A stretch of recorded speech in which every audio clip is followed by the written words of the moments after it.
5 ปีละบนแล้วเนาะช่วงของเพลงนะจ๊ะขอบคุณเพลงการรักสลักใจนะจ๊ะไปเป็นช่วงของค่าบริการสักน้อยหนึ่งก่อน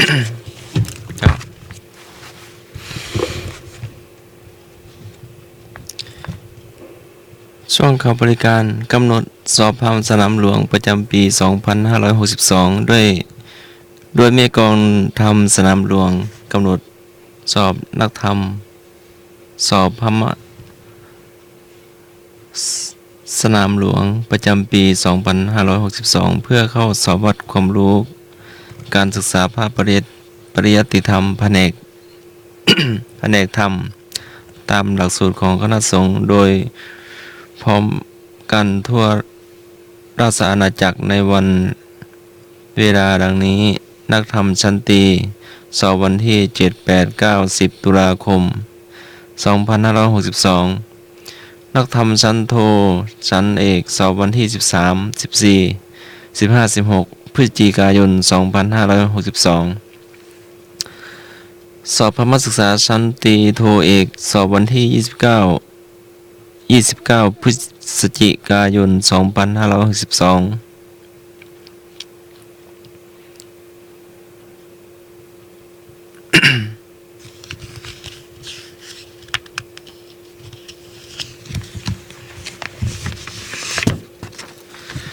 การประชุมสมาชิกชมรมอนุรักษ์วัฒนธรรมประเพณีท้องถิ่นเชียงใหม่ประชุมในวันอาทิตย์ที่ 7 กรกฎาคม 2562 เวลา 13 นาฬิกาณสถานที่ประชุมห้องประชุมชั้น 1 โรงเรียนธรรมราชศึกษาหลังเสาธงชาติวัดประสิงห์วรมหาวิหารอำเภอเมืองจังหวัดเชียงใหม่ เพื่อเข้าประชุมคัดเลือกประธานชมรมและคณะกรรมการชมรม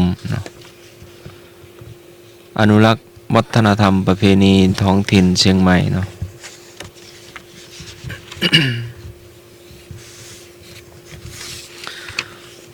คณะสงฆ์ตำบลสุเทพเขต 1 เขต 2 ร่วมกับเทศบาลตำบลสุเทพโครงการธรรมสัญจรประจำปี 2562 ครั้งที่ 1 ก็วันที่ 26 พฤษภาคม วัดช่างทอง ครั้งที่ 23 มิถุนายน 2562 ณ วัดใหม่ห้วยทราย ครั้งที่ 3 วันที่ 12 สิงหาคม 2562 ณ วัดผาลาด เป็นวันแม่แห่งชาติโดยวันที่ 22 กันยายน 2562 ณ วัดศรีสุดาพระอารามหลวง เจ้าและโครงการปฏิบัติวิปัสสนากรรมฐานสำหรับ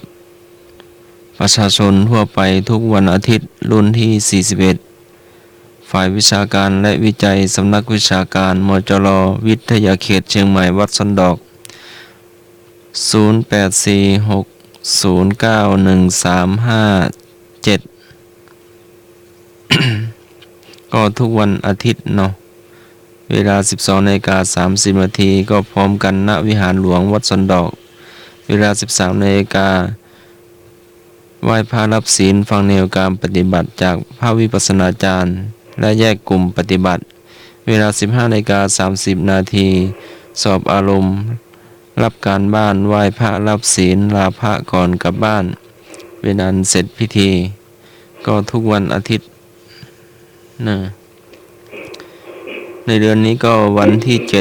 7 กรกฎาคมก็วันพรุ่งนี้เนาะแล้วก็วันที่ 14 กรกฎาคมแล้วก็วันที่ 21 กรกฎาคมปฏิบัติเข้มขั้นอธิษฐานเข้าวันศุกร์ที่ก็เข้าวันศุกร์ก่อนเนาะในนี้บอกว่าเข้าวันศุกร์ที่ 13 กันยายน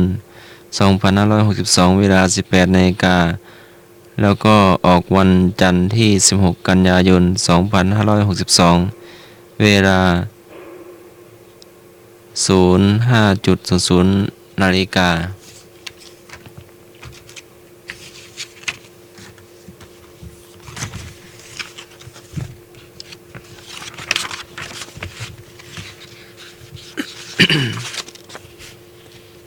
อยู่ปะ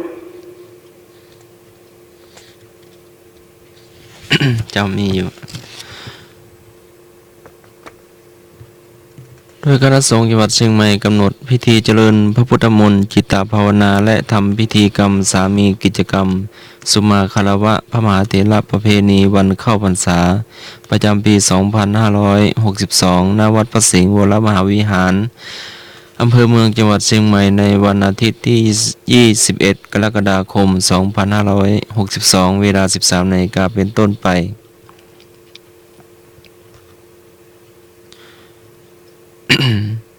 ในการนี้ก็ขออาราธนาตลอดถึงเจ้าคณะอำเภอ เจ้าคณะรองเจ้าคณะอำเภอ เจ้าคณะตำบล รองเจ้าคณะตำบล และพระเลคณะเลขาพระเลขานุการเข้าร่วมเนาะ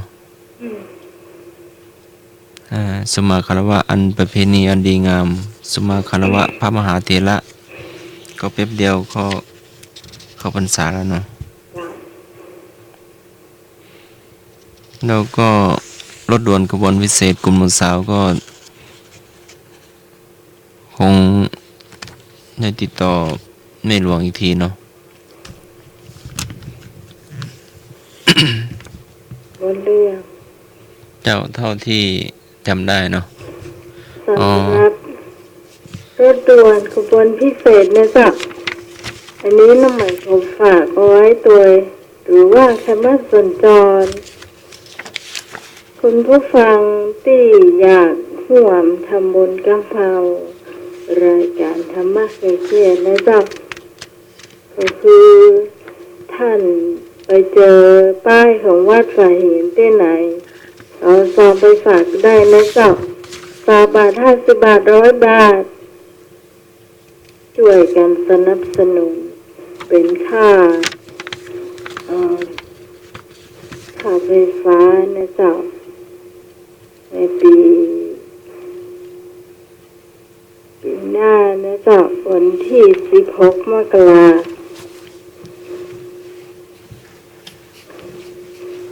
ตอนนี้เนี่ยก็มีหลายท่านแล้วนะจ๊ะที่น้องใหม่ได้ติดต่อไปก็มีหลายท่านนะจ๊ะแล้วที่เป็นฝากซองมาเรียบร้อยนะจ๊ะอันนี้ฝากพระอาจารย์ดร.มาพระครูปริยัติยานุศาสตร์มานะจ๊ะแม่วันนาห้วยห้องไคล้นะจ๊ะได้รับเรียบร้อยแล้วเนอะขอบคุณแม่วันนาตัวนะจ๊ะสำหรับพี่อารีบอกว่าจะได้มาบ่ได้มาก็บ่ฮู้เพราะว่าไกลเนาะจากบ้านต้นเตาสันกำแพงแต่ว่าคงจะฝากซองมากับท่านสมัครอันนี้ก็ฝากท่านสมัครไว้ตัวนะจ๊ะถ้าคุณลุงคุณป้าหรือว่าแฟนรายการธรรมะใครเคลื่อนของเขาเนี่ยฝากซองมากรุณาเขียนหน้าซองไว้ตัวนะจ๊ะว่าทำบุญร่วมกับธรรมะใครเคลื่อนนะจ๊ะฝากท่านสมัครแล้วก็ถามหาแล้วว่าท่านสมัครคนไหนนะจ๊ะส่วนผู้อุปถัมภ์อยากเป็นทางการของเขานี่เขาได้แน่นอนแล้วนะจ๊ะอันนี้น้องใหม่ติดต่อไปแล้วแม่ทัดทินจันทรบุญวงศ์อันนี้ถ้าเป็นก๋วยเตี๋ยวนะจ๊ะเหมือนปีแล้วนะอันนี้กราบขอบพระคุณแม่ทับทิมจันทรบุญวงศ์จากหางดงนะจ๊ะส่วนตำส้มนี่ก็จะเป็นนายุพาตอนนี้ของตำบลริมไปนะจ๊ะจะยก เข้าของมาตามที่นี่เลยนะเจ้าแล้วแม่แดงก็จะเป็นข้าวนึ่งแคบหมูอย่างประมาณเนี้ยเจ้าเนาะแล้วอย่างอื่นเขาก็ว่ากันที่หลังส่วนสตางค์ตอนนี้นะเจ้าท่านสมัครเนาะแม่แดงนะเจ้าคนละพันนะเจ้าน้องใหม่กับไอ้โดยคนละ1,500ก็มีอยู่ประมาณ5,000แล้วนะเจ้าตอนนี้แน่ๆ5,200กับของแม่วานาม200นะเจ้าก็กราบขอบพระคุณผู้สนับสนุนด้วยนะเจ้าคุณผู้ฟังท่านไหนที่เจอท่านสมัครอยากทำบุญร่วมกับเขาปีไหนมีตัวเดียวเจ้าเนาะถ้าผ่านไปผ่านวันผ่านเดือนไปเขาไม่ได้ทำเลยก็รู้สึกว่าเขาไม่ได้อย่างสักอย่างเจ้ามันผ่านเวลาไปไวขนาดเลยเจ้าเนาะก็เลยว่าทำเหี้ยเนาะถ้าคุณผู้ฟังอยู่ใกล้ที่ไหนอย่างรถด่วนขบวนพิเศษเดียวเจ้ารู้สึกว่าปีนี้จะเริ่มตีสันไฟเนื่องจากคุณผู้ฟังที่ฟังรายการนี้อีต่อยแม่คุณลุงคุณป้าเนี่ยเจ้าอยากห่วมทำบุญกับเขาเตรียมซองไว้เลยเนี่ยเจ้าเจอท่านสมัครที่ไหนฝากมาเลยเนี่ยเจ้าทางบ่เอาเข้าบัญชีละเพราะว่ามันจะยุ่งยากกับท่านสมัครนะเจ้าคงจะมีตัวอีก่อนเนาะสำหรับค่าบริการของเขาช่วงต่อไปก็จะเป็นธรรมะกับพุทธประวัตินะจ๊ะนี่อีกอันหนึ่งเนาะคณะสงฆ์ตำบลสุเทพเขต1 เขต 2ก็จะประชุมกันในวันอังคารที่9 กรกฎาคมเวลา 13 นาฬิกาห้องประชุมสันใต้ดินศาลาส่วนภาวนาณวัดลำเปิงตะโพธารามตำบลสุเทพอำเภอเมืองจังหวัดเชียงใหม่เนาะ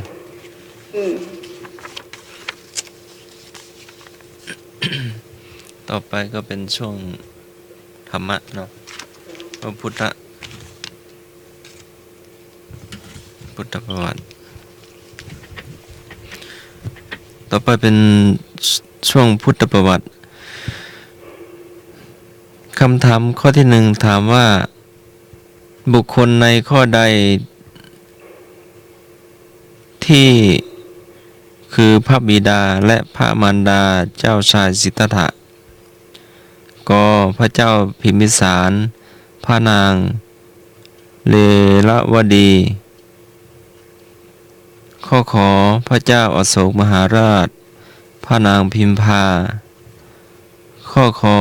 พระเจ้าพรหมทัตพระนางสุชาดาข้องอพระเจ้าสุโธทนะพระนางสิริมหามายาคำตอบน้องหมายได้แล้วนะเจ้าบุคคลใดคือพระบิดาและพระมารดาของเจ้าชายสิทธัตถะเนาะเจ้าท่านสมาคาบโทรศัพท์ก่อนยังไม่มีสายมานะเจ้าลูกพี่จะเอาไปรับป้าโทรมาได้เลย053 226 058 052 010 462โทรมาตอบได้เลยผมได้ยินจากครูบาอาจารย์หรือว่าเคยถามไปแล้วหรือว่าเคยเล่าเรียนมาเนาะสวัสดีครับเจ้าไอ้นึกขอข้องงานเลยครับเคยได้เรียนมาหรือว่าเคยได้ฟังครูบาอาจารย์มาหรือว่าจะได้เคยได้เรียนมาครับเคยได้เล่าเรียนมาตอนเป็นเล่าเนาะขนมอยู่วัดหลวงพ่อเจ้าวาดสอนเลยเนาะครับดีโมทนาเนอะ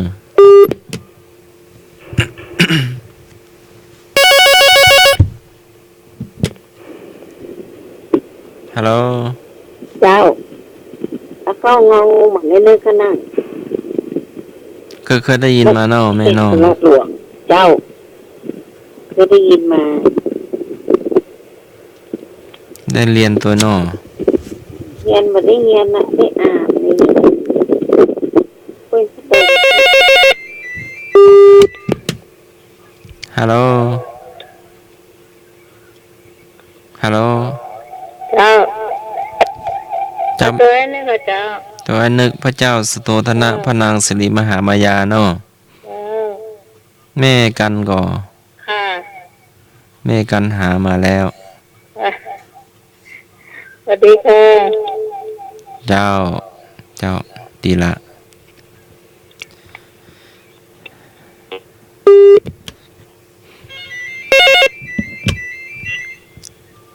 เจ้า เจริญพร เจ้าไม่ต้องก็เอาเข้างูเหมือนไอ้นี่กันเนอะ อ๋อพี่สาวตองก็ตัวไอ้นึก เจ้า พระเจ้าสุโธทนะพระนางสิริมหามายา เจ้า เนาะพระบิดา เจ้าข้าบิดาและข้ามารดา เจ้าพี่ เจ้า สาวตองเคยเล่าเรียนเนาะ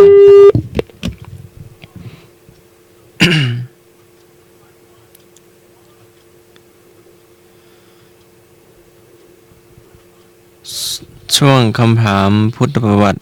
ธรรมะ และศาสนพิธี ตลอดถึงคำถาม ทั่วไปเนาะ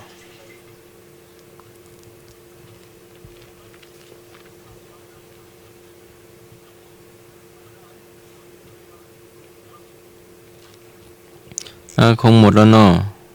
มีเห็มก่อ โทรมาได้เด้อ053 226058 052 010462สำเนนนภัทรหรือสำเนนองค์อื่นก็ได้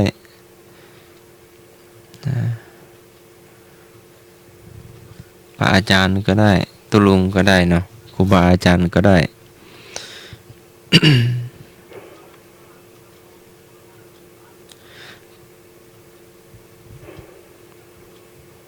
หรือว่าไอ้ชัยประการ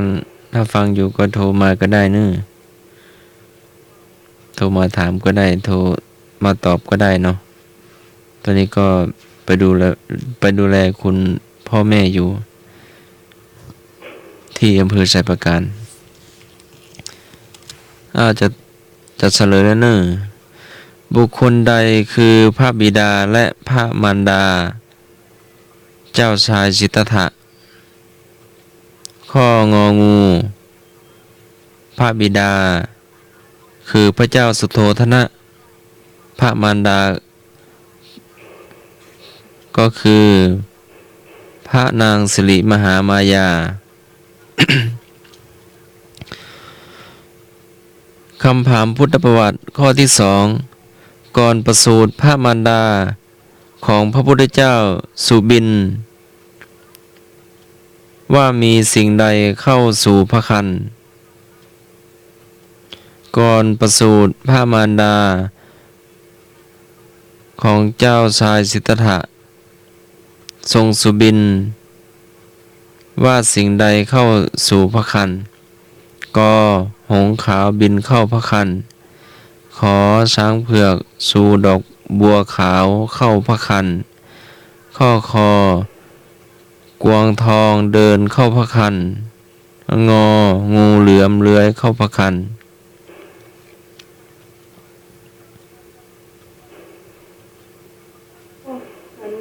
อันงองูนี่น่ากลัวจ้ะ แล้วก็อันนี้ โอ้น่ากลัวเนาะ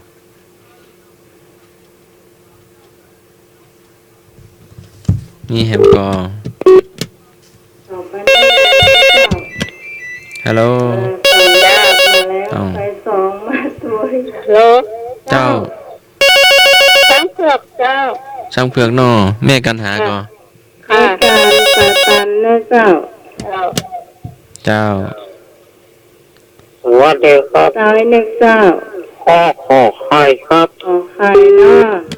ครับ เจ้า น่ากลัวเนาะงูกวางอะไร แล้ว กลัวงองูนั่นน่ากลัวนะกูเหลิมเลยเข้า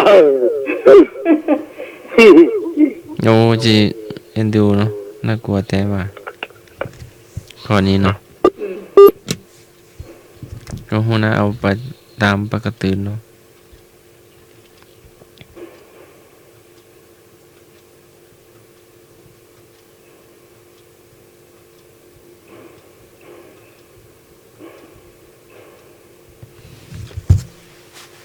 มาเลยเจ้าคุณผู้ฟังท่านไหนที่อยากตอบ053-226-058เจ้า0520-1046-2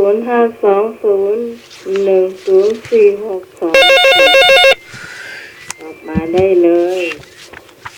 เจ้า จะไป ก็ ตอบ ไปเหมือนไอ้นึกเนอะ ตอบไม้นึงเนาะ เจ้า เอาจ้างเผือกเนาะ เจ้า ชูดอกบัวนี่แฟนพันธุ์แท้เนาะปีสองสามสี่เจ้าสวัสดีเจ้า เจ้าไหม เจ้า เอาข้อเนี่ยขอไข่กะพี่จ้างอ่ะ เจ้าแม่เจ้า ขอไข่ตัวไอ้นึกกันเนาะ อันนี้เกิดให้ปอปอพี่ตองแล้วเนาะ เจ้า ว่ามาเอาไหมเมื่อปี พร้อมกันนะ 58เจ้า เจ้า ไม่จัดรายการปี57ปลายปี ต้นปี58แม่บุญ แม่บ้าน แม่บุญ จำได้ ที่ จำดี เอาเดี๋ยวก่อน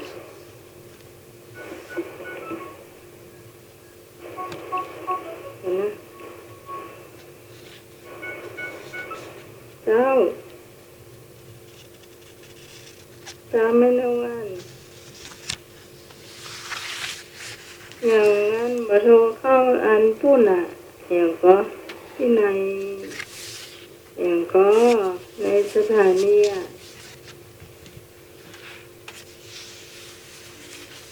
อันนี้มือถือหมายยาก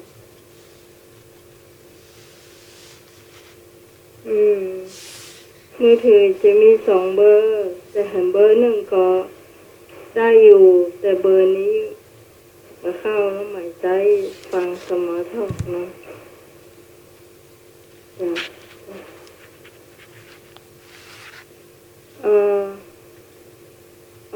ยังก็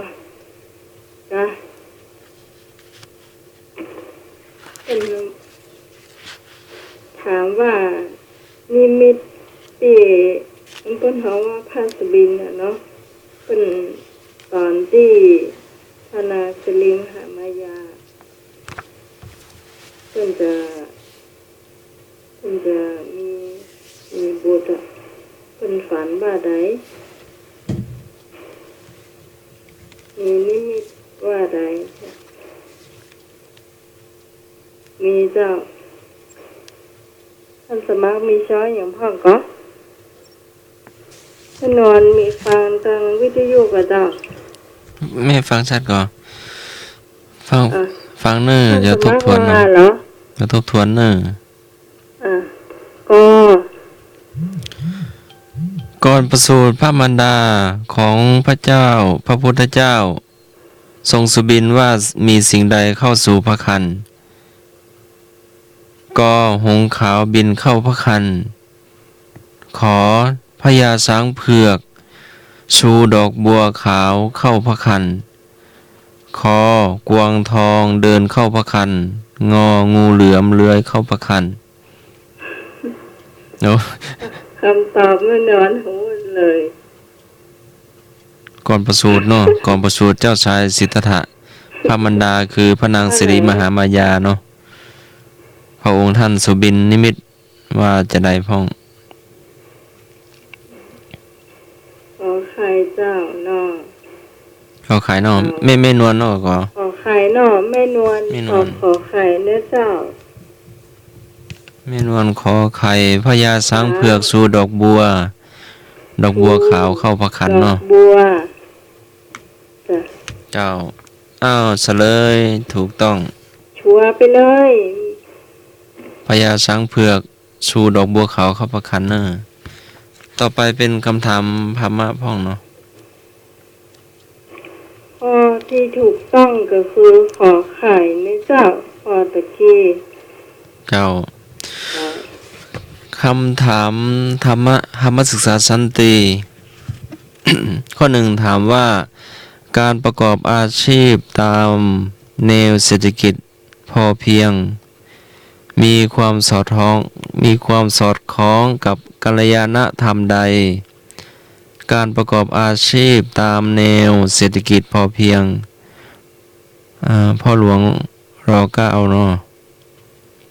พ่อหลวงรอเก้าคือพระเจ้าอยู่หัวรัชกาลที่ 9เนาะมีความสอดคล้องกับกัลยาณธรรมใดกอไก่สัมมาอาชีวะขอไข่ความซื่อสัตย์ข้อคอความมีสติ ข้องอความกตัญญู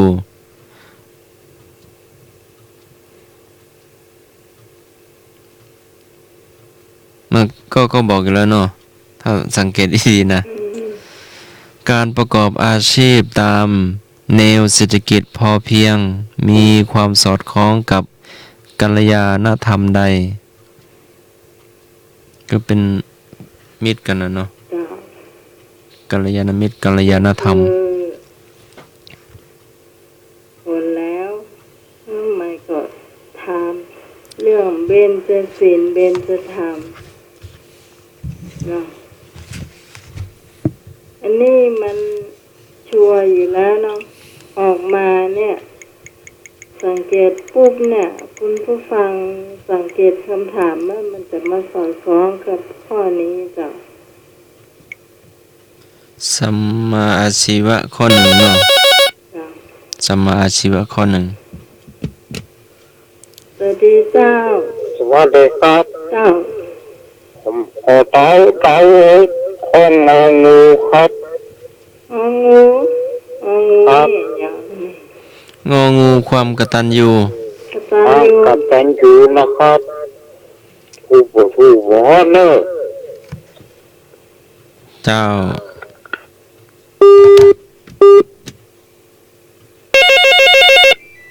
เศรษฐกิจพอเพียงนะคะโอ้อืม เจ้าน้องไหม เจ้าไม่นอน ไม่นอนเอากอไก่ อืมอีกอ่ะ เจ้า ไปยังชั่วหน่อยอีกอ่ะ โอ้ เจ้า ใช่ ดีเจ้า อืมไอ้ไอ้หน่วยแปลงใดไอ้หน่วยลูกไอ้นึกแปลงใดนี่แปลงงองูเลยเจ้า ดีครับ เจ้า เรื่องหางหัว อ่า ขอไก่ก็งอครับ ไก่กุ้งงก ไอ้นี่ตื้นหางหัวตื้นหัว ครับสวัสดีครับ เจ้า เจ้า เอากอไก่เตยไปนอนเนี่ยเนอะ เจ้า เจ้า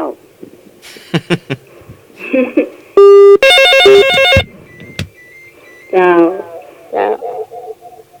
กอไก่เจ้า ไม่กัน เจ้าเดาเลยเดา ต้องเดาต้องเดา เจ้า ก็ต้องเดา เดามีไปตองแน่เลย ขอไก่ก็งอครับ ไม่ออนครับ น้องไม่ ไม่ เอา ออนเอาการมาไปตองโอ้เจ้าไอ้บาทใครเจ้าไปตองแน่ เจ้า ว่าแล้ว เอากอไก่ก็งอกเนี่ย เจ้า เจ้า ก็เดี๋ยว ไอ้เนี่ย มันก็งอกอะฮะเอาก็งอกไก่ ไอ้ ไม่ เนี่ย เหงาแล้ว ไอ้เนี่ย เอา ตะ ก็ไก่ เกีย ก็ ง งอ ใส่ ก ก็ใส่เมียงอยู่บน ตาตาก็พอโทรทัศน์หูก็ฟังวิทยุ นั่นเต้ โทรทัศน์ก็ได้ดูวิทยุได้ฟัง นั่น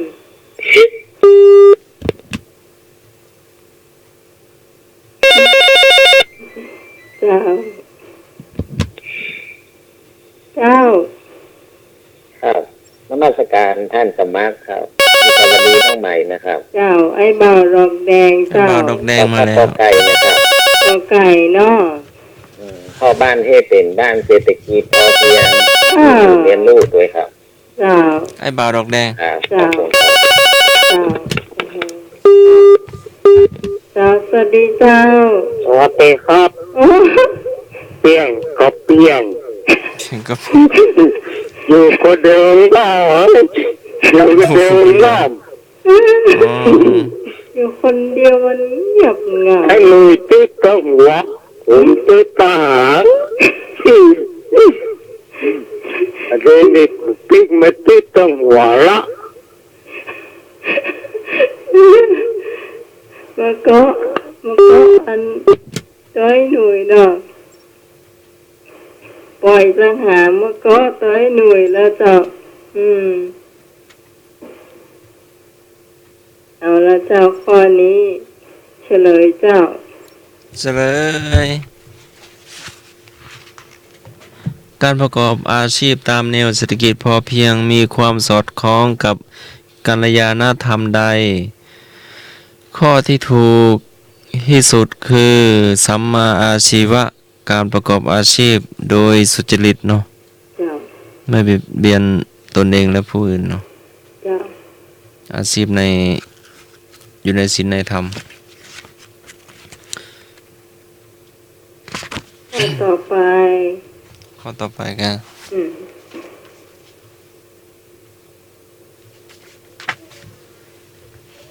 ข้อต่อไป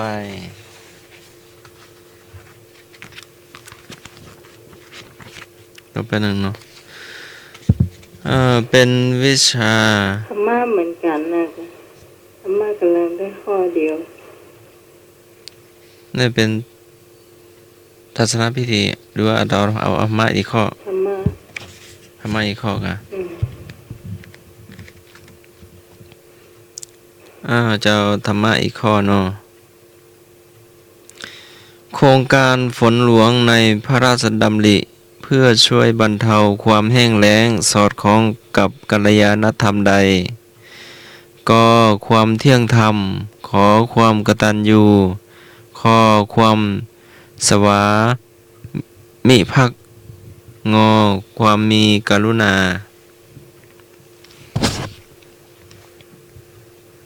โครงการฝนหลวงในพระราชดำริเพื่อช่วยบรรเทาความแห้งแล้งสอดคล้องกับกัลยาณธรรมใด ก็ความเที่ยงธรรมขอความกตัญญูข้อความสวามิภักดิ์งอความมีกรุณา ไหนนึกมาเลยไอ้นึกมาเลยพอตะกี้นะไอ้นึก ครับ เจ้า ออกข้ององูติ๊กตังหางงองูนะให้เต๊ะหัวก็เต๊ะ อืมเจ้า สวามิภักดิ์ฮัลโหล จ้าน้องไหม เจ้า พี่นอนเอาข้องงองู เจ้า ข้องงองูเหมือนไอ้นึกนั่นเนอะ เจ้า สวามิภักดิ์ เจ้าใดกรุณา เอาไว้เป็นสลัดหลวงเนอะ เจ้า เจ้า สามท่านละสวามิภักดิ์คือความจงรักภักดีต่อเจ้านายเนาะความหมาย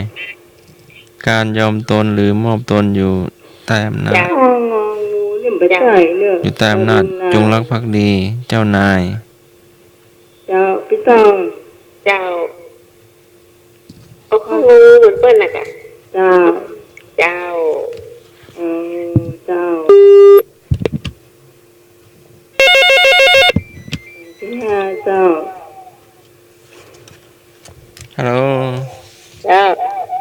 ไม่ ข้ กา อง รง งูเหมือนเปิ้ลนะเจ้า งองูเพื่อนนอกไม่การหาไปปันเจ้า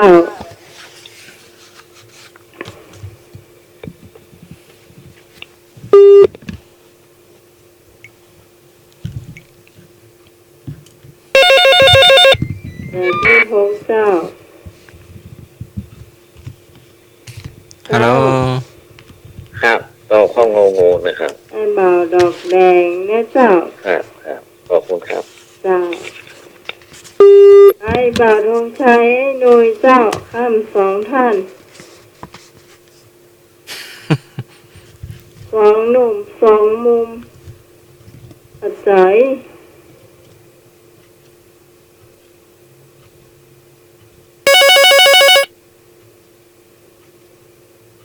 มุมใดมาก่อนเลยสวัสดีจ้ะไอ้หนุ่ยจ้ะ ข้อตะกี้นะครับ ฮะ ข้อตะกี้นะครับ ข้อตะกี้ข้อไหน ข้ออันนี้ตะกี้ครับ ข้อตะกี้เนี่ย องู ครับ เจ้า อันศูนย์หกสองบดีนะครับ ฮะ หกเบอร์ศูนย์นะครับเบอร์นั่นให้สายบดีครับโทรมาเข้าบดี เบอร์ไหน เบอร์ให้62ครับ 062-010-462กัน ครับครับครับ มีแค่เบอร์010462นะครับ เบอร์นั้นมันบดีครับ 0520100462ตะกี้ก็รับ มีสายเข้าก็โทรมาใหม่เนอะ ครับหลายเดือนแล้วครับ จะมาลองโพสต์กัน สายอื่นก็โทรมาได้นะ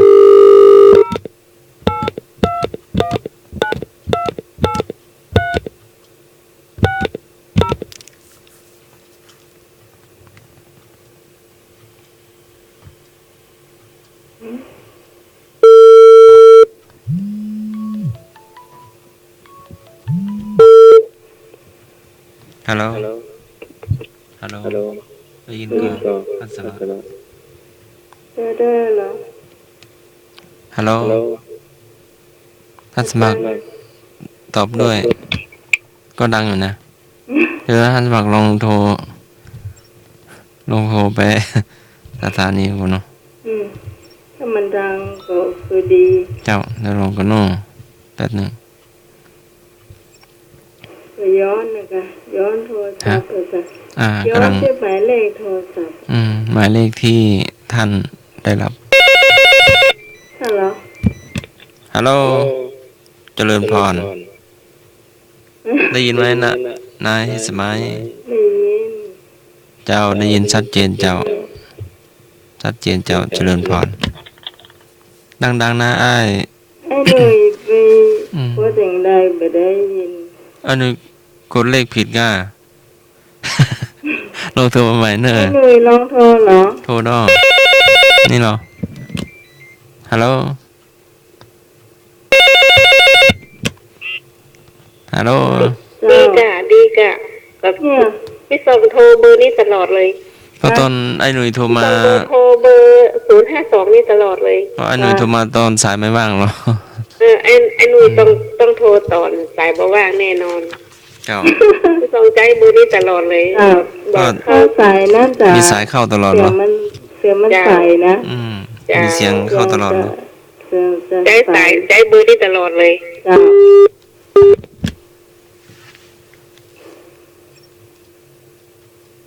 ให้หน่วยไปโทรอย่างใดวิติดไม้บ่าวธงชัยกับไผ่บ่าวธงชัยเจ้ามาตอบก่อข้อนี้เจ้า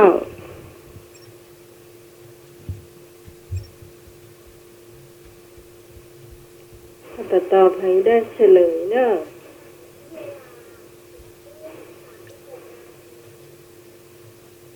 4:36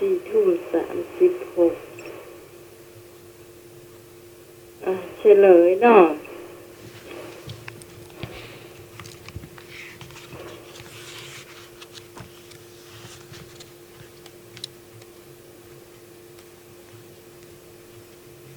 ตะกี้นะ เฉลยเจ้าข้อตะกี้ โครงการนี่นะ โครงการฝนหลวงในพระราชดำริเพื่อช่วยบรรเทาความแห้งแล้ง สอดคล้องกับกัลยาณธรรมใด ข้อที่ถูกที่สุด กรุณาพุนะ งองู ความมีกรุณาเนาะต่อไปเป็นวิชา ศาสนพิธี ข้อใดเป็นคำกวดน้ำหยาดน้ำแบบย่อ กอไก่สัพเพสัตตาอเวลาโหนตุ ขอไข่อิทังเมยาตีนังโหตุสุขิตาโหนตุยาตโยข้อคอยะถาวาลิวหาปูลาปาลิปูเรนติสาคาลังข้องงูอิมินาปุญญกรรมเมนะอุปัชฌายาคุณุตตราข้อใดเป็นคำกวดน้ำแบบย่อ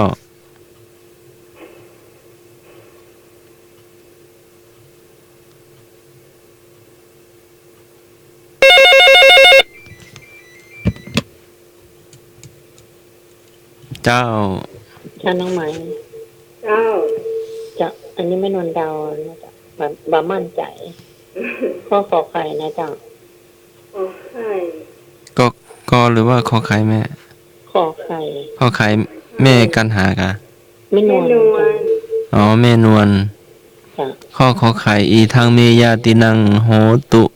สุกิตาโหนตุยาตโยเนาะ จ้ะเออ เจ้า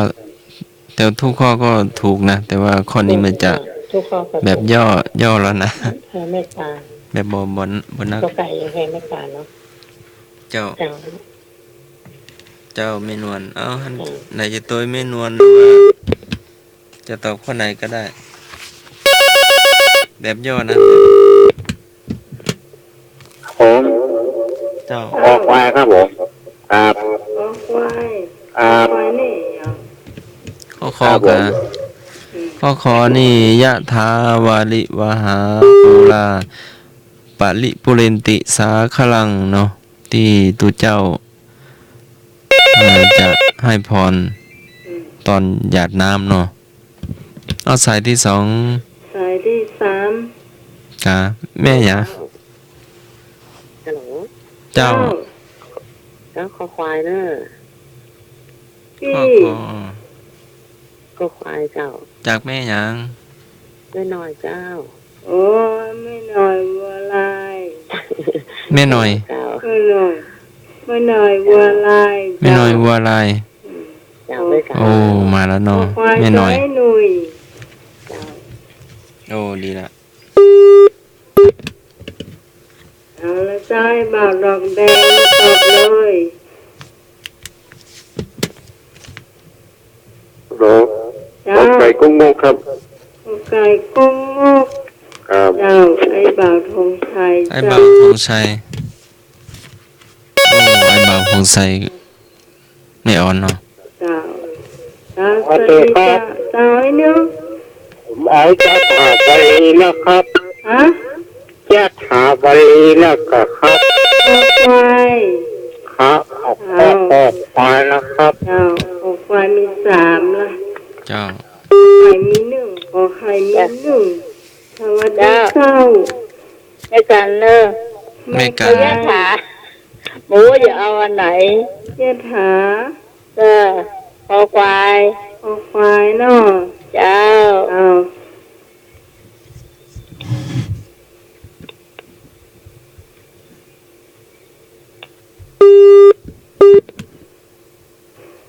มาเลย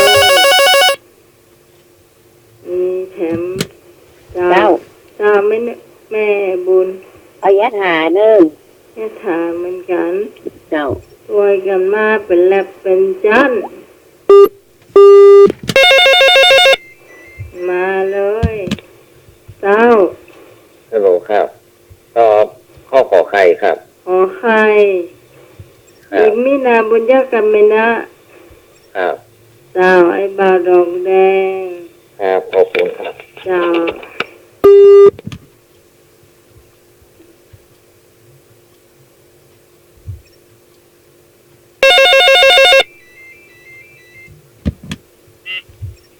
เจ้า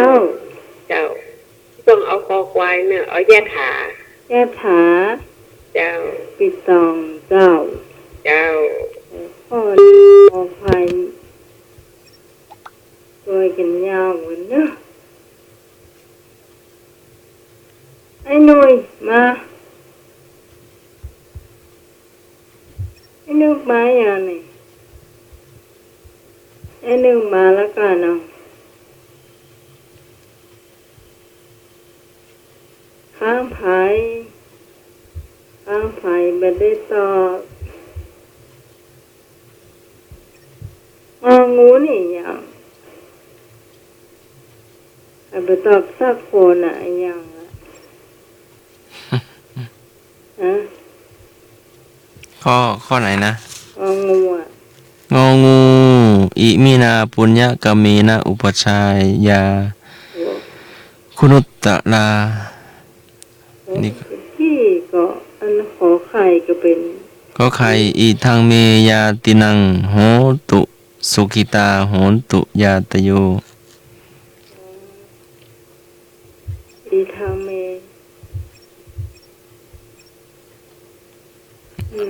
กวนน้ำแบบย่อๆนะบ่ยาวมันสักแถวเดียวนะลองคำนวณดูเนาะก็ใบแล้วนะ วันเลียง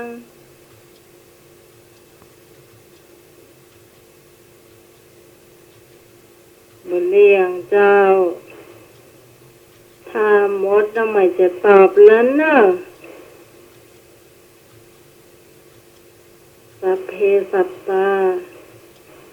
อเวราหนตุ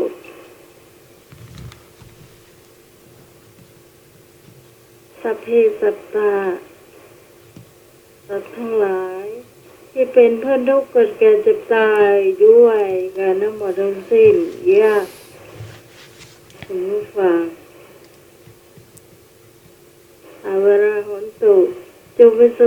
ขเถิดอย่าได้มีเวรซึ่งกันและกันเลยท่องได้เอาขี้ค้านท่องว่าเดี๋ยวเปิดจังเขา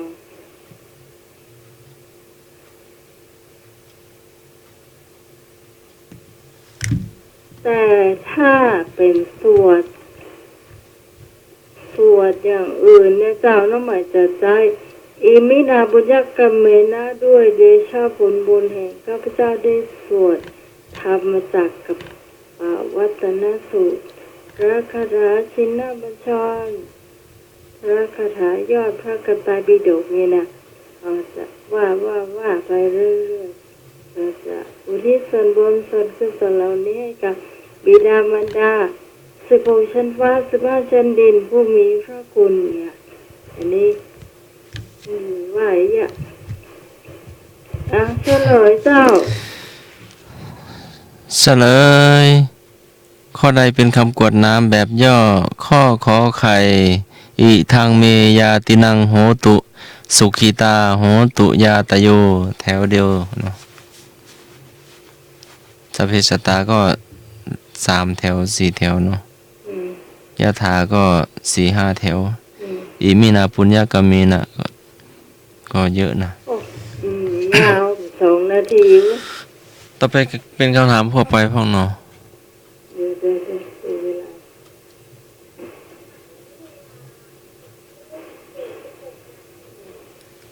ได้กัน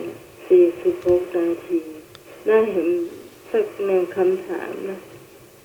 คำถามทั่วไปเนาะภัยของไทยทุกส่วนในเพลงชาติไทยแปลว่าอะไรสระไอพอพึ่งทอทหารอ่านว่าอะไร ชายนุยมาตอบเลย ภัยของไทยทุกส่วนในเพลงชาติไทยแปลว่าอะไรเนาะก็เป็นคำถาม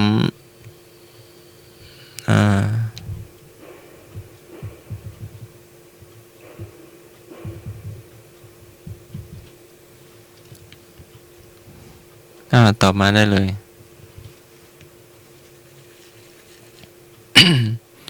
053226058 052010462เนาะก็จะเป็นน่าจะเป็นประวัติ มาตอบได้เลย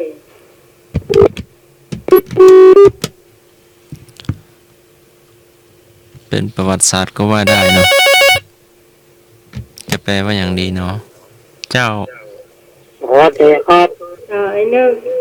ภาพไทยของไทยทุกส่วน แต่ ขอตอบว่าของไทย หมูหมูไทยนะครับคนไทย เราคนไทย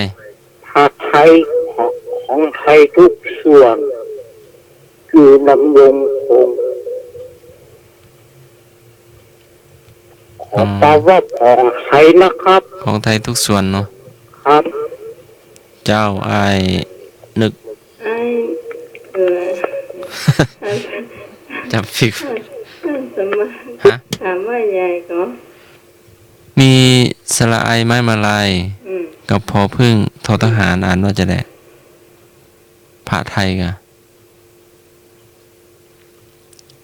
สลายน้ำลาย พอพึ่งทอทหาร แล้วก็ต่อท้ายว่าของไทยทุกส่วนในเพลงชาติไทยแปลว่าอะไร ผัดไทยผัดไทย ผ้าไทยเนาะ อืม อ๋อบ่เคยเพิ่งเคยหันอ่ะอ้าวตอบมาได้เลยเนาะก็เป็น ผัดไทยของไทยทุกส่วน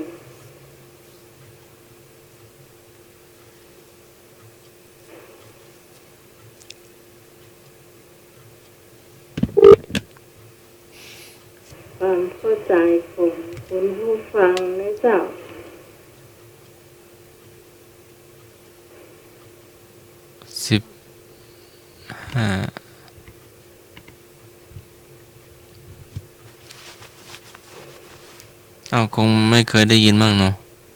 หรือว่าจะได้เราจะได้เฉลยผัดไทยผัดไทยของไทยทุกส่วนในเพลงชาติอ๋อมาละฮัลโหล แล้ว เจ้า อาจารย์น้องหน่อยบอกค่ะไม่กันนะ ไม่กันจะตอบว่าจะได้ดีความหมาย ไม่กันว่า อ่ะ ตัวหน้าหมายก็ได้ยินว่าไงนะ ฮะ จะเอาตัวหน้าหมายมา เอายังไม่แปลเลย ฮัลโหล เจ้า เอาไม่นวล ไม่รู้ ตะกี้ขึ้นได้นานๆมาเดียวมาคองโทรแล้วมันลืมอ่ะ ไทยที่รักสงบ ให้รักสงบ เอาก็เอา ผั ห้อ ด ง ไทยผัดไทยของไทยทุกส่วนคำว่าผัดไทยเนี่ย ผัดไทย ผัด ของ ไท ไทย ย ทุกส่วน ของไทยทุกส่วน ไม่ใช่ผัดไทย มาทานในกับข้าวนะ เป็นเจ้ผัดไทยเด้อ เข้าใจไปคนละความหมายกันนะ รักไทยรักสามัคคีก็เจ้า เราจะมีความหมายอยู่ไหม เจ้า ผัดไทยผัดไทยอะ แล้วแต่ เจ้า เจ้าแม่กันเนาะ ไม่ใช่แม่นวลแม่น เดี๋ยว วล ไม่นวลเลยจะมาแต่ นะตีคู่หมายคนยังมาเลยทำหมวนจ้ะ เอามันแป๊บเดียวเนาะตอนนี้ก็จะ5 ทุ่มแล้ว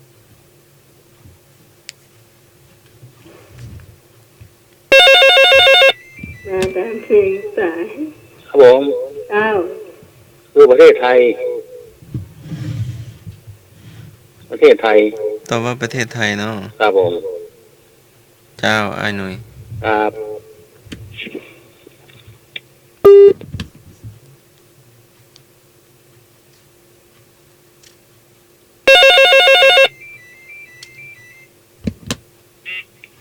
เจ้า เจ้า เป็นคือสมัครสามัคคีกัน แต่ว่าให้สมัครสมาคีกัน เอาละพี่ตองตอบอย่างนั้นนะความเข้าใจของน้องใหม่คือพื้นที่ทุกพื้นที่อ่ะผัดไทยอ่ะ อืม เป็นของไทยทุกส่วนคือแผ่นดินอ่ะ แผ่นดินทุกตารางนิ้ว เม่น เป็นของไทยทุกส่วน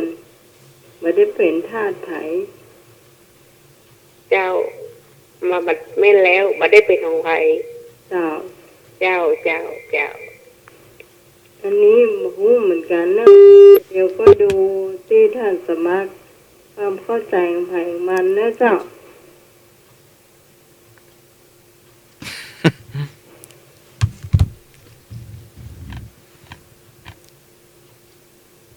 มีเห็มก็ นี่แหละเฉลยเนาะ อย่างอื่นเนาะ พระไทยของไทยทุกส่วนในเพลงชาติไทย แปลว่า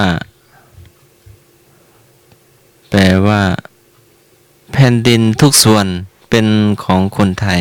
นี่น้องใหม่ โอ้ เจ้าถูกเป๊ะเฮ้ย แม่อย่างที่ตัวนั่นไหมตัวตอนที่หลังเนาะ ตะกี้ยังไม่ได้อันปูเตื้ออืม ตัวที่หลังได้อยู่เนาะ ได้ เพราะว่า จ้ เพิ่นตั้งใจไว้แล้ว แม่การหาเจ้า ก็บ่เคยมีเนาะอืม คำตอบแบบนี้ เจ้าร อตัวหน้าใหม่ ก็เอาความเข้าใจของเฮาแต่ละคนนะเจ้า เจ้า ว่าเฮาจะตีความหมายจะได้เนาะเอาละจ้ะต่อไปนี้เป็นกับข้าวเนาะ กั พื้ บ น ข้า เมื ว อง พื้นเมือง อืม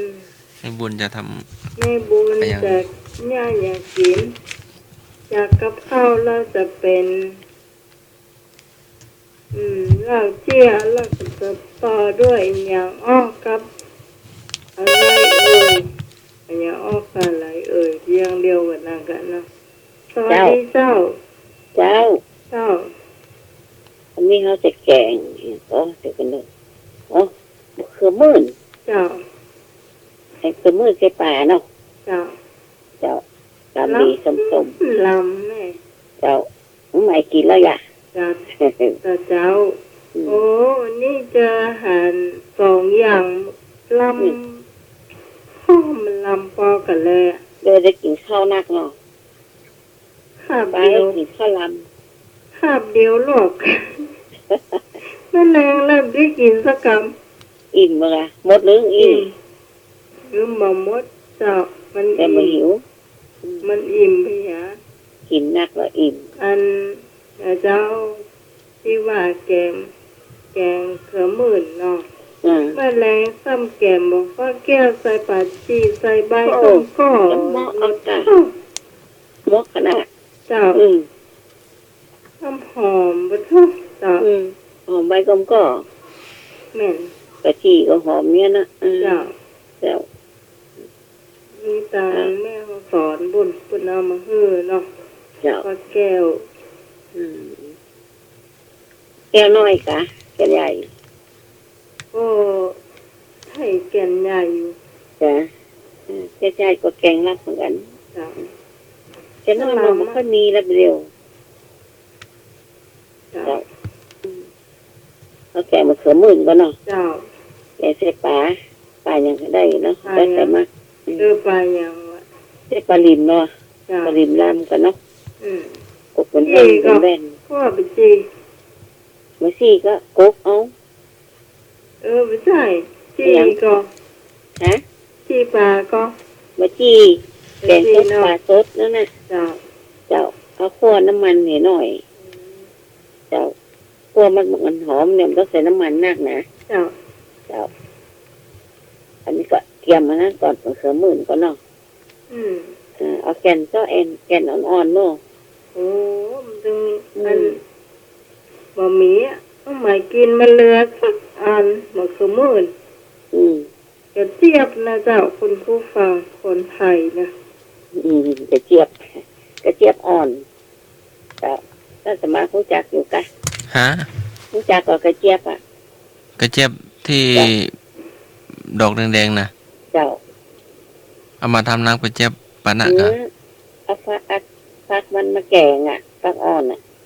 เอามาแกงใส่ แล้วแกงส้มใส่ปลา มาแกงส้มใส่ปลา เคยฉันก็แกงใส่ปลา ก็เคยกินน้ำกระเจี๊ยบนะ เนาะอันนี้ นี่ ไม่ มัน ใจ คนละอย่าง อันนี้เรากินฟักมัน อืม ถ้าดอกน้ำส้มน้ำปลา นึ่งก่อนล้ เจ้านึ่งกับน้ำพ ำ ริก แกงก่อนล้ เอามาตัดหัวตัดหางเนาะตัดต้นเนี่ยก ำ ให้นึกแล้วกัน อันนี้ ว่า ว่า จริง ไหน ครับ นั่น ได้เห็นแม่นบุงอูแกงเบิดคือมือก็อยากเข้าเอ้ย แล้วก็ อยากฉีดครับ กลืนน้ำลายก่อน นั่นไปละ โผล่มา น้ำมัน อย่า จี้ งแมงมันอ่ะไอ้หนึ่งโผล่มาอย่างแมงมันแล้วก็มุดไปละ อืม ตะกี้เมื่อตอนมันลำน่ะแดดร้อนนั่นไง เจ้า เนาะ เจ้าแม่แก่ไม่ตอนเจ้า หนักอะลำส้มๆนิดหน่อย เจ้าใส่ส้มเนาะ อืมมาหั่นหัวหั่นซ้ายขว้างก็กกเกิงกกเกิงก็เกิงแช่น้ำแล้วก็เอาป่าเนาะป่ากกเป็นแว่นเนี่ย เจ้า จะเตรียมป่าเตรียมผักไว้ละอันนี้ก็มาปรุงน้ำพริกเอาใส่พริกเดือยไก่กับพริกหนุ่มมันไม่ค่อยเผ็ดเนาะ เจ้า เอาพริกเดือยไก่ผสมด้วยก็ได้ให้มันเผ็ดหน่อยมันแบบเผ็ดกับบะลำเนี่ยมั้งตำน้ำพริกเสร็จก็มีนักน้อยเนอะเป็นป่าเนาะมันขาวแล้วป่าก็มีจะไข่เอาบวมเตรียมกะปิหาให้หน่อยเจ้าตำไม่เรียกตำจะไข่กับขมิ้นมันแหลวก่อนแล้วก็พริกก็ใส่กะปิก็ใส่ฮะก็ใส่หน่อยหอมก็ใส่ตำมันเรียกดีแล้วก็ตั้งหม้อเนาะตั้งหม้อเส้นมันให้หน่อยมันต้องเส้นนักเจ้า เจ้า พวกเอาคั่วน้ำพริกมันหอมมันน่ะเป็นหอมแล้วก็ก็น้ำพริกลงคั่วหอมแล้วก็เอาป่าลงคั่วตัวว่าลงคั่วจะกำมาตักเอาป่าออกก่อนตักเอาป่าออกแล้วก็ใส่น้ำมักหมาบดีเลยเนาะ เจ้า ถ้ามันน้อยเราก็เติมทีหลังได้เนาะเสิร์ฟใส่ผักแล้วนะจะตักป่าออกไว้ก่อนให้มันจะแหลวจำปลาอันนี้อ่ะปลาปลาดินมาถ้าปลาดุกมันเป็นยังเจ้าปลาดุกเนื้อมันแข็งแล้วก็ดังออกเสร็จแล้วก็น้ำเติมหน่อยมันเดือดแล้วก็เอาอันน่ะมะเขือมื่นก็ใส่กลนก่อยถ้าน้ำมันน้อยแล้วก็เติมหน่อยได้อยู่พวกน้ำคุกกี้เนี่ยน้องใหม่เนาะ เจ้า แต่น้ำหนักกับบะลำมันส่งเล่งเจ้ามีหีบเนี่ยนะแห้งลงไปก็พอดีมามันโปรหีบเจ้าแล้วก็ใส่มะเขือมื่นเต็มมะเขือมื่นเดือดจะกำหักกระบีบไว้เอามันนวดมันก็เอาละเอาป่าเขาใส่เดือดโบ๊ะจะกำก็พอแล้วปรุงเลย เจ้า ปรุงเสร็จก็กินก็จางเกลือกะจักใส่ผงชูรสให้หน่อยปิดไฟแล้วก็บีบมะนาวใส่ที่หลังเนาะ เจ้า มันมะกรูดก็ได้เนาะ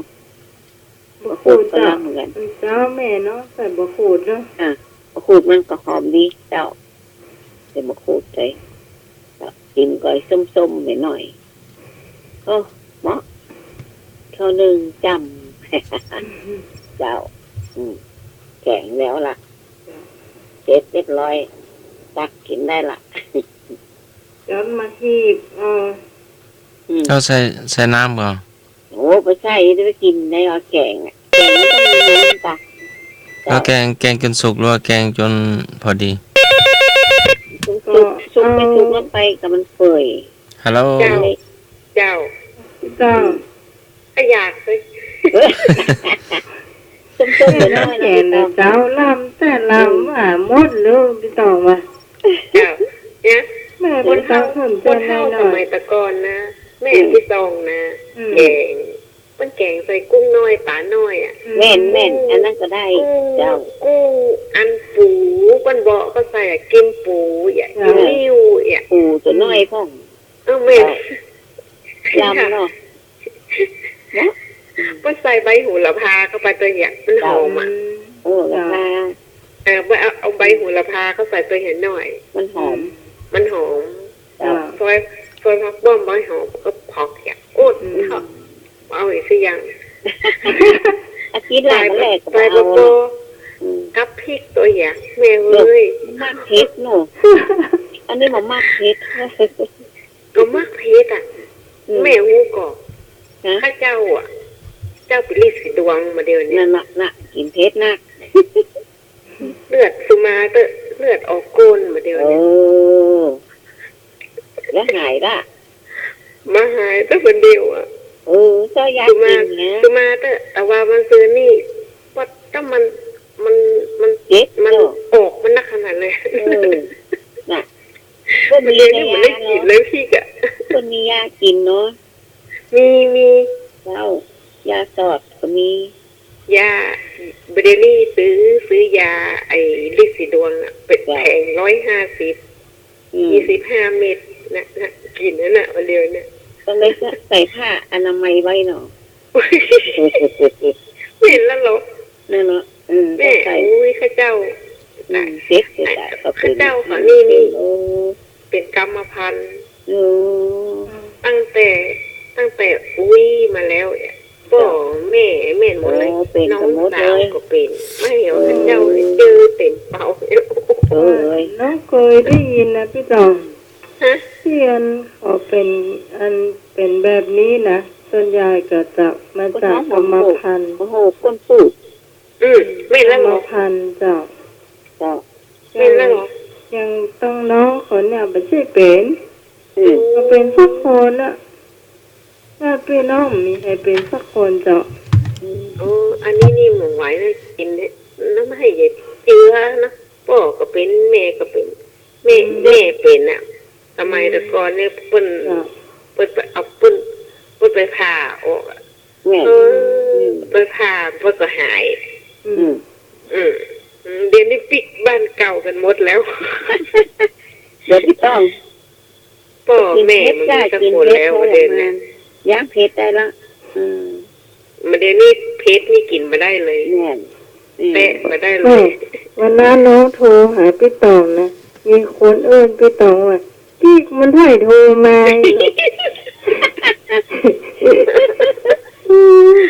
ก็ยังบอก พี่เคยละ ใจเนาะ มันก็เซลดีอยู่นะเจ้าพูดถึงแกงปลาเสือมือขยากเลยได้กินจักขยากกิน ผู้ก็ต้องมาแกงแล้วผู้ก็เปเลอะเราก็คือมื่นมาเดียวกับเปเลอะ ลาม เม่นมันลวกกับน้ำพริกน้ำปรุงกับลำ แม่น นุ่งก็ล้ เม่นแล้วปะ ำอันอย่ามามากถ้าคนมากเนาะ เม่ ถ้าน คนมากนี่เราต้องกินได้ หวาน ส เลย บาย เนาะ เลย ฟักอ่อนอ่ะหวานน่ะ เจ้า เม่นแล้วหรองุดเนี่ย เจ้า เนี่ย มันจะมียางน้อยๆเนาะมียาง ด้วยแก่ คือ ๆปะออกกินโดยในมัน มัน แก่ มันเหมือนยางแม่ถ้าใส่ส้มแล้ว มันก็เหมือนยางละ เจ้า เม่นแล้วเนาะ เอาไปส้มก็หลายยางเจ้า เจ้าอร่อยมากๆแกงมะเขือมื่ น เจ้าใส่ก็มักเจ้าเจ้าก็ยาง มันไม่กินแต่เช้านี่ไม่ได้ มะเขือมื่น เขือมือ มันเป็นกลมหรือว่าเป็น เป็นเหลี่ยม เป็นฟักเรีย เป็น ม เหลี่ยม เหมือน เนาะ กับแตงกวาอะ โอ้ใจแยกก้นมันเลี่ยมให้หน่อย เป็นสามเหลี่ยมหรือว่าเป็นสี่เหลี่ยมหรือว่าเป็น มันกลมๆแล้วเป็นเหลี่ยม มันกลมแล้วมันมีเหลี่ยมน้อยๆเนาะ อืม สี่เหลี่ยม แล้วมันมีในมันก็ นี่ เม็ ค่ะ ดไหนเม็ดไหน เม็ดเป็นจะเป็นยังไง เม็ดสีขาว ถ้าแก่มันก็สีเข้มสีดำกะ แล้วสีมันสีอย่างตอน สี เป็น เขี น ยว ม สีเขียว สีเขียว จ้ะ ต้นมันต้นใหญ่ก็ ไม่ใหญ่เหมือนต้นมะเขือน่าจะสูงกว่ามะเขือหน่อย เล็กฝักมันจะจี้ขึ้นข้างบนนี่อ่ะ เดียวก่อนเดียวถ้าท่านสมัครมากรรมก่อน ใบมันเป็นหยักๆหรือว่าใบแหลม ใบมันเป็นเด็กยักษ์ใหญ่เนาะน้องไหม ใบมันก็คล้ายใบเบะเขือนะ มันจะยาวกว่านะ ๆแล้วต้นมันหากินเองหรือว่าต้องป้อนข้าวป้อนน้ำป้อน โอ้ อันละเหลื รัก อ ชีถ้ามันเห็นหน่อยก่ะ ป้อนนั้น ก็ตอน ปุ๋ มั ย นยังมาติดเตือ ใบไม้ เตือเลยมาอ่านเขา ใส่ขี้ไก่ใส่ขี้วัว ใส่ ก็ ปุ๋ยอะใส่ขี้ไก่ก็ได้ ปุ๋ยคอกนะ บ้านปีกำลังปลูกอยู่ปลูกตามนั้นคอกหัว น่ะมันขึ้นมา เอาไว้ ซื้อเปิด กิน ฟักน้อยๆเนาะล อืม ำต้มกับน้ำพริกลวกกับน้ำพริกน้ำพริกหนุ่มอะ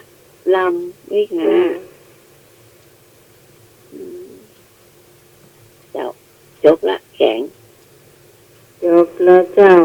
เจ้า แกงมะเขือมืดเนาะ แกง วันนี้ เด็ดป่า เจ้า ป่ายัง เอา ก็ ไป ได้เนอะ เป็นเพี้ย ยังกุ้งใส่ปูยังพี่ดองว่าก็ดีลำเจ้า ลำกะ เจ้า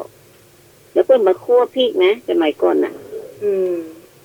ตั้งน้ำเดือด ถ้า ตำ น้ำ น้ำพริก มันเอามาคั่วนะ อ่า เจ้า แต่นี่ป่านี่ต้องคั่วมันจะขาวไม่คั่ว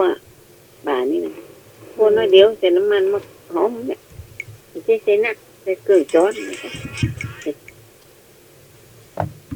แกงแล้วก็มาหั่นน้ำมันก็แล้วเจ้าจบ กินเลย เจ้าต่อไปเป็น เจ้า เพี้ เจี๊ ย ย นะ เกี่ยกะ เจ้า เกี่ย เจ้า มาแบ่ง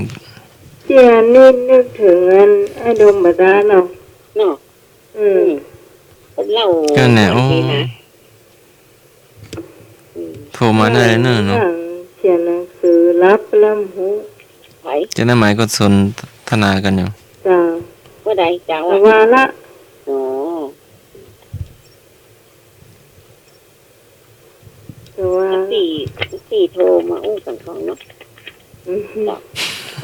จังหน่อยก็อย่างนี้เนาะ อืม อยู่ไกลแต่ว่าเราอยู่ใกล้แหละ อยู่ไก่แค่ประการพวกว่าเจ้าคันแม่เล่าก่อนเริ่มมีแม่มีอันหนึ่ง เจ้า เจ้าเรื่องใครมีรถเวสป้าพ่องเนาะที่เรื่องมันนะ อืม มีหมู่ผู้ชายกลุ่มหนึ่งนั่งกินข้าวกินอย่างกันอยู่น่ะเจ้าเป็นหมู่ไว้หลายคนอยู่ แล้วก็มีผู้ชายคนหนึ่ง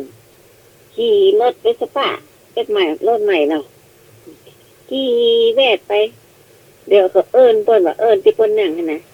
ไปมีรถเวสป้าพ่องเห็นหรอไปก็ขี่ไปโอ้ได้แบกนะฮะเนาะแล้วก็เอิญนะเนาะวันตะกี้เนี่ยไปมีเวสป้าพ่องเห็นหรอโอ้ได้มาทำรอบละเอิญอย่างเก่านะแล้วไอ้หมูผู้ชายที่หมู่น่ะรถมาได้คนแล้วก็ขี่รถมอเตอร์ไซค์ตัวเองแล้วมีรถเวสป้าแล้วหยังอย่าเอิญทำอันเอาคนที่ขี่เวสป้าน่ะมันเหมือนอย่างอ่ะอีหลงจะถามว่าเบรกมันมีไหนอีหวะมันขี่ไม่มันหมูว่าเบรกมันอยู่ตรงไหนรถเวสป้าเบรกมันอยู่ไหนอ่ะก็เลยอะไรจะถามว่าอันเบรกมันมีไหนอีหวังว่าขี่แบบไปแบบมามันจอดก็จอดก็ได้ยะตา ไม่อย่างเบรกมือ ฮะ ไม่อย่างเบรกมือ ก็นั่นไงมันบอกหูว่ามันแบบยังตอนขี่รถใหม่นะรถเวสป้าก็ใหม่อ่ะเขายังว่ามันขี่รถใหม่มาอวดหลายรอบได้ยังไงอันนั้นอวดไม่ได้ขี่รถตัวมันนะไปถามไม่ยังใช่ยังฮะเบรกมันมีไหนไอ้หลงเบรกมันอยู่ไหนครับ มันมาถาม จะถามว่าอีก เออ จ้าหน่ะจบ ที่แต่งนี้ เบรกมันมีที่มือเนาะ เจ้า รถเวสป้า เจ้าแม่น มีที่สองข้างอ่ะ เจ้าแม่น เหมือนรถเดียวเนี่ยน้องที่สตาร์ทมือขนาด แม่นว่า เบรก สตาร์ทมือ เจ้า ถ้าเบรกมือก่อน เบรกมืออะเบรกขี่มันมีรถเดียวนะ มันหัว รถที่สตาร์ทไฟฟ้าน่ะ เจ้า อ๋อเบรกมือแล้วเนาะ เจ้าเบรกมือ อันอย่างเฮานี่เคยถึงเบรกมือเบรกตีนเนาะ อืม หมดอะเจ้า เขาสตาร์ทเองเหรอไม่ต้องไม่ต้องเหยียบคันเร่งอ่ะไม่ต้องเหยียบคันสตาร์ทอ่ะ เจ้า อืม เจริญเนาะแต่ก่อนนี่ต้องถีบ ของแม่ก็มีถีบใจถีบอยู่หรอก เดือนแล้วมันได้ขี่เป็นเจ้าเมินอ่ะเกือบจะเดือนมา อาทิตย์มันจะได้ขาจะได้แข็งแรงเนาะ เจ้าเดี๋ยวนี้ขี่ได้ละ จะตาได้ละ ต้องเปิดกุญแจก่อนหรือว่าต้องถีบก่อน แจก่อนกะเปิดกุญแจทุกอย่าง แม่ ทุกคัน แม่ว่าจะหัดขี่รถ อืม แบบเนี้ย เจ้า แล้วเราล็อกคอไว้ก่อนหรือว่าไม่ต้องล็อก ล็อกกะล็อกมันจะหายกะ หัดเลี้ยง ฮะ แม่บุญจะหั หรื ด อรถนั่นน่ะ อ๋อน้ำไหมถามตะกี้ลืมไปตะกี้ถามตะกี้ รถตีนดีเบรกตีนนั่นนะ อืม ยังเลยหัดเด้อ เป็นรถเครื่องเหรอ่ะ กลัวเฮ้ยผ่านแต่ก็เมื่อใหม่ๆเขาก็ฮัดรถก็สปาน่ะนะฮัดกันแรกอ่ะเด็กรถไปสปาหน่อยน่ะ อืม ขี่แวดไปแวดมา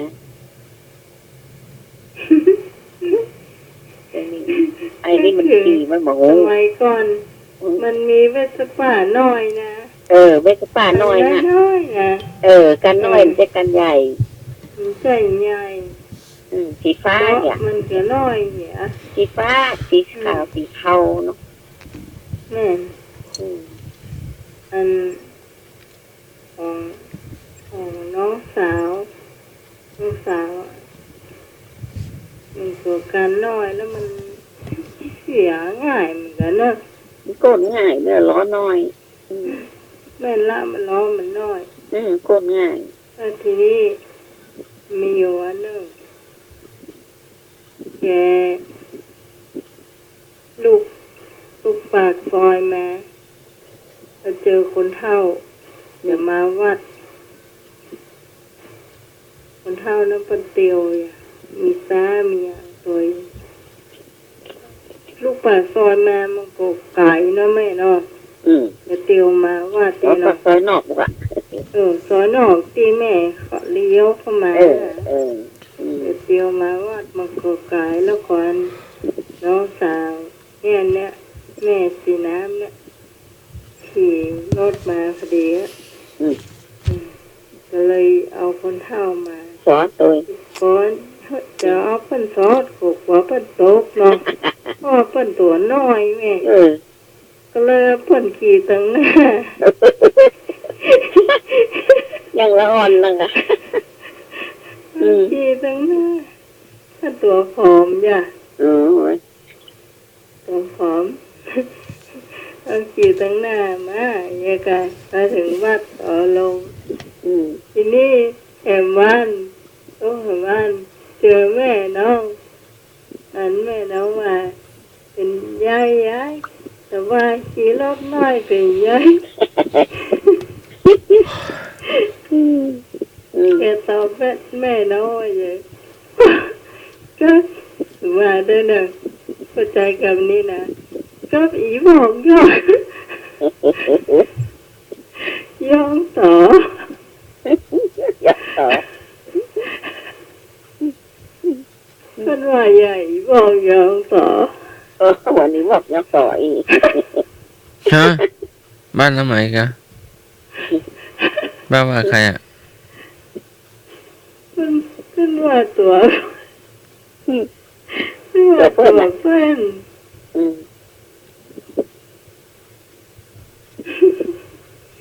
นึกถึง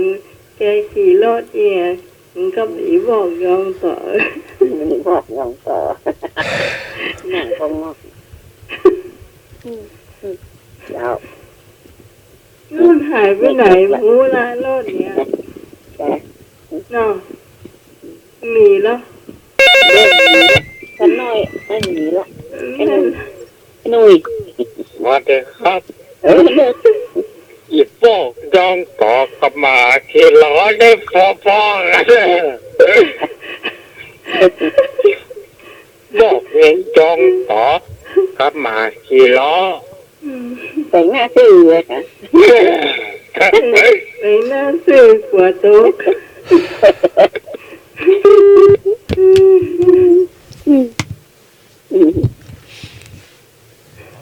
ตลกอีเนาะพาขึ้นรถ ขี่ล้อ ใจนี่คนนะ ฮะ คน เป็นคนไง คน อันนี้เพิ่นโอน อ เป็น ยู่ ค นาน กละ เด็กหมาคน เป็นเตียวมาว่าน้องสาวเราไม่ดู นอกต่อดื้อแม่ติดก็ดื้อ แล้วคนได้ยินคนว่าอย่างก็ อืม บอกว่าเนาะ ตัวเปิ้นน่ะ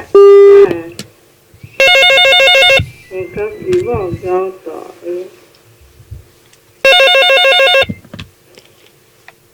เอ้า แค่น้องไหม จำไม่เหรอ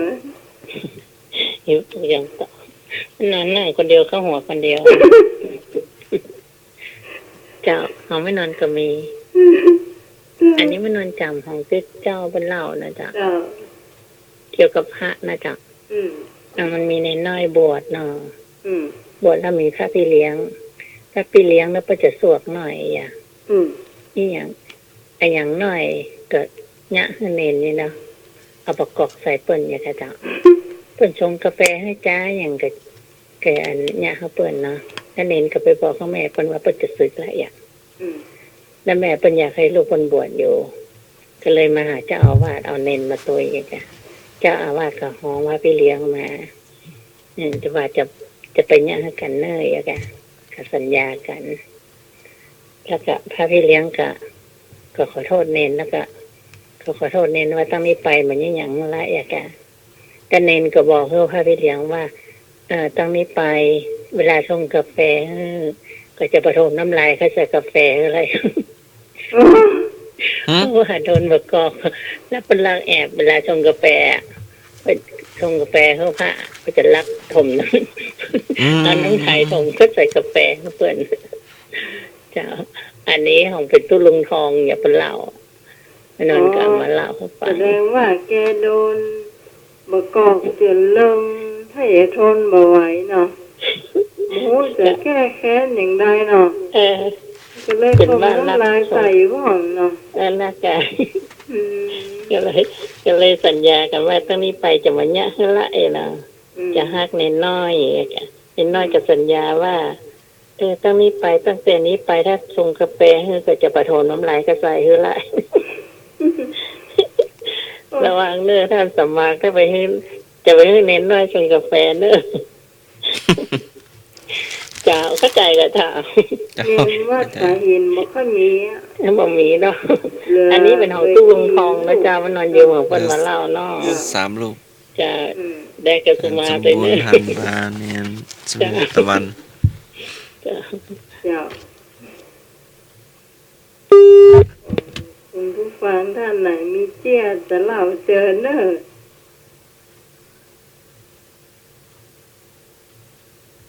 รายการนี้รายการตลกเจ้าฟังไปบ่ต้องเครียดเจ้า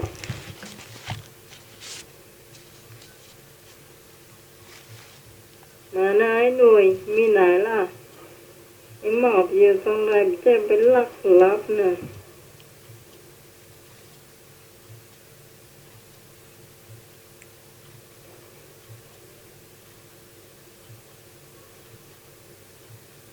เจ้าไอ้หน่วย นี่ก็ไอ้หน่อยมี ครับผม อ้าว ดีครับ เจ้า เจ้าโหมีสามสหายว่ะเพื่อนรักกัน โอ้ พากันไปรักหัวบนแล้วก็หนี โอ้ มันไล่ยับหนีเขาป่าเขารอยวะ อืม ไก่ตีไม่ได้หรอกถ้าครัวก็ไม่ได้ก็ไล่เธอหัวออกว่าเขาป่าเขาคอย เพื่อนหูขิงโลงอยู่ป่าโลงเขาป่าเขารอยวะ อืม จมมาหรอกมาขำมาตีก็ไม่ได้เพื่อนยับหัว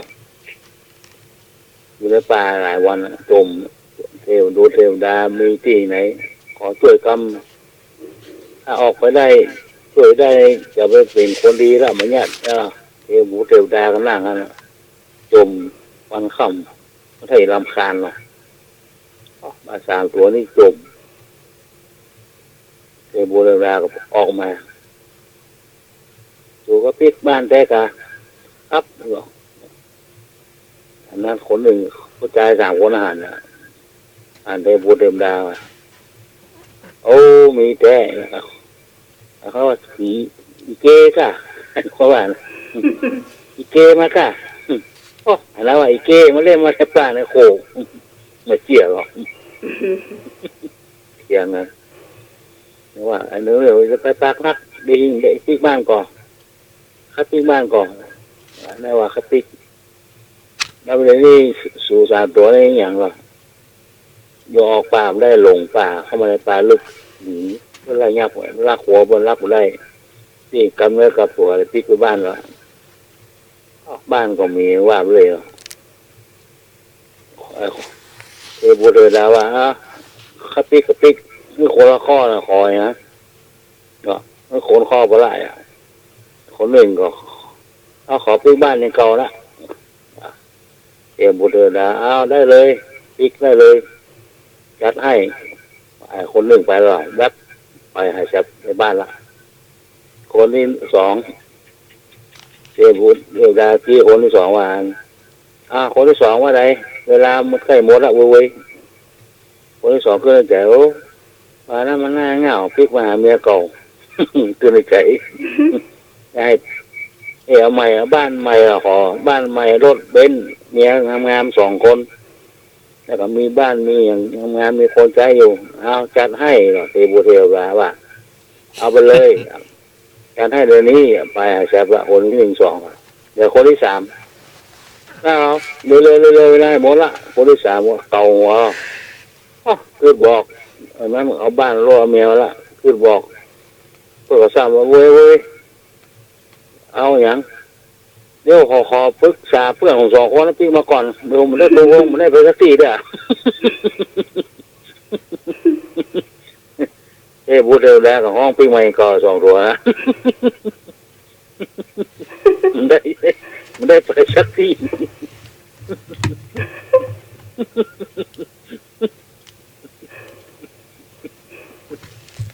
เพื่อนมายิ่งเพื่อนนะ2 ตัวพี่มาเดือดร้อนนะคนสิ่งถึงนี้คนโอ้โหเรื่องมันไม่ได้ไปไหนสักทีแล้ว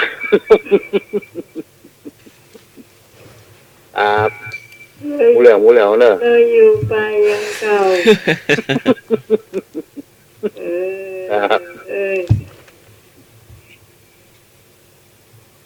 เรื่องที่ 2นะครับบอกเจ้าก๋วยเตี๋ยวร้านก๋วยเตี๋ยวร้านนี้ขายดีคนนักโอ้ลูกจีนผูหยงกันจีนผูหยงนะเดี๋ยวก่อนจะเล่าเนี่ยแต่ว่าให้หนูไปเจออย่างก็ไปสนีป่ะออนลำปางก็ผมอยู่ลำปางนกไม่หลับไม่ลุงนักแล้วว่าโหไม่หมีแล้วอ่ะทอดทั้งวันหรอกว่าโหไปกินอย่างอยู่ลำปางเรียวมันขึ้นได้อะลำปางมันดังอย่างที่สุดมันลุกยินกะว่ะมันจะหูก่อนเอาอะนะลูกยินบุโยงแกนพวกไหนลูกกุยก็มีนะการเบะเล่นน้อยก็มีใหญ่ก็มีว่ะอันนี้ร้านก๋วยเตี๋ยวเนาะจ้าเนี่ยเดียวก่อนที่อยู่เนี่ยเนาะที่ว่าที่ว่าก๋วยเตี๋ยวสั่งก๋วยเตี๋ยวโอละถ้วยสั่งบะนั่งมาร้านมาขายดีคนนักอ่ะแล้วก็นั่งสักกรรมนะสั่งได้ไว้แล้วพี่คนนั่งอ่านสื่อพิมพ์ก็ได้แล้วก็มาไม้สักเสียเอื้อนแต่ลูกจิ้มก๋วยเตี๋ยวสั่งไรยังแต่ว่าเหลือไล่นั่งรอสักกรรมนั่งวงเวินวงเหงามาเจ้าแหวนแม่ได้ยังเสือหรือบอกว่าเหลือไล่ว่าบอกว่าเหลือซ้ายเหลือขวาไม่ใช่เหลือไล่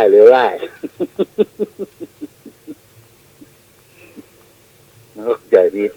ว่าเดี๋ยวก็เดินได้ก็เดี๋ยวก็ได้อะไรแค่คำว่าเหลือซ้ายเหลือขวา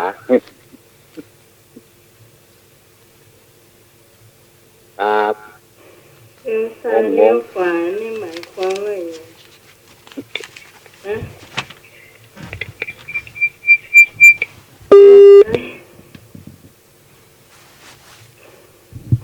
ก็ไม่ค่อยเข้าใจใจหน่อยอู้นะเจ้าพูดถึงลูกจีนผู้โยงนี่ปีหน้านี่พระอาจารย์พระเจ้ามาจากลำปางนะคุณผู้ฟัง ที่สมัยบอกว่าใส่แก่นเดียวนะไปสนีย์ที่เปิ้นมาส่งของให้หนูแต่ว่าบอกว่าใส่สองแก่นบัดดักไอ้ถ้าใส่สองแก่นนะมันก็ปิ้นจะลีนเอาถ้วยบ่เคยหรอกแก่นใหญ่ว่ะว่าแล้วว่าต้องใส่แก่นเดียวมันใหญ่ลูกเขาเคยกินละ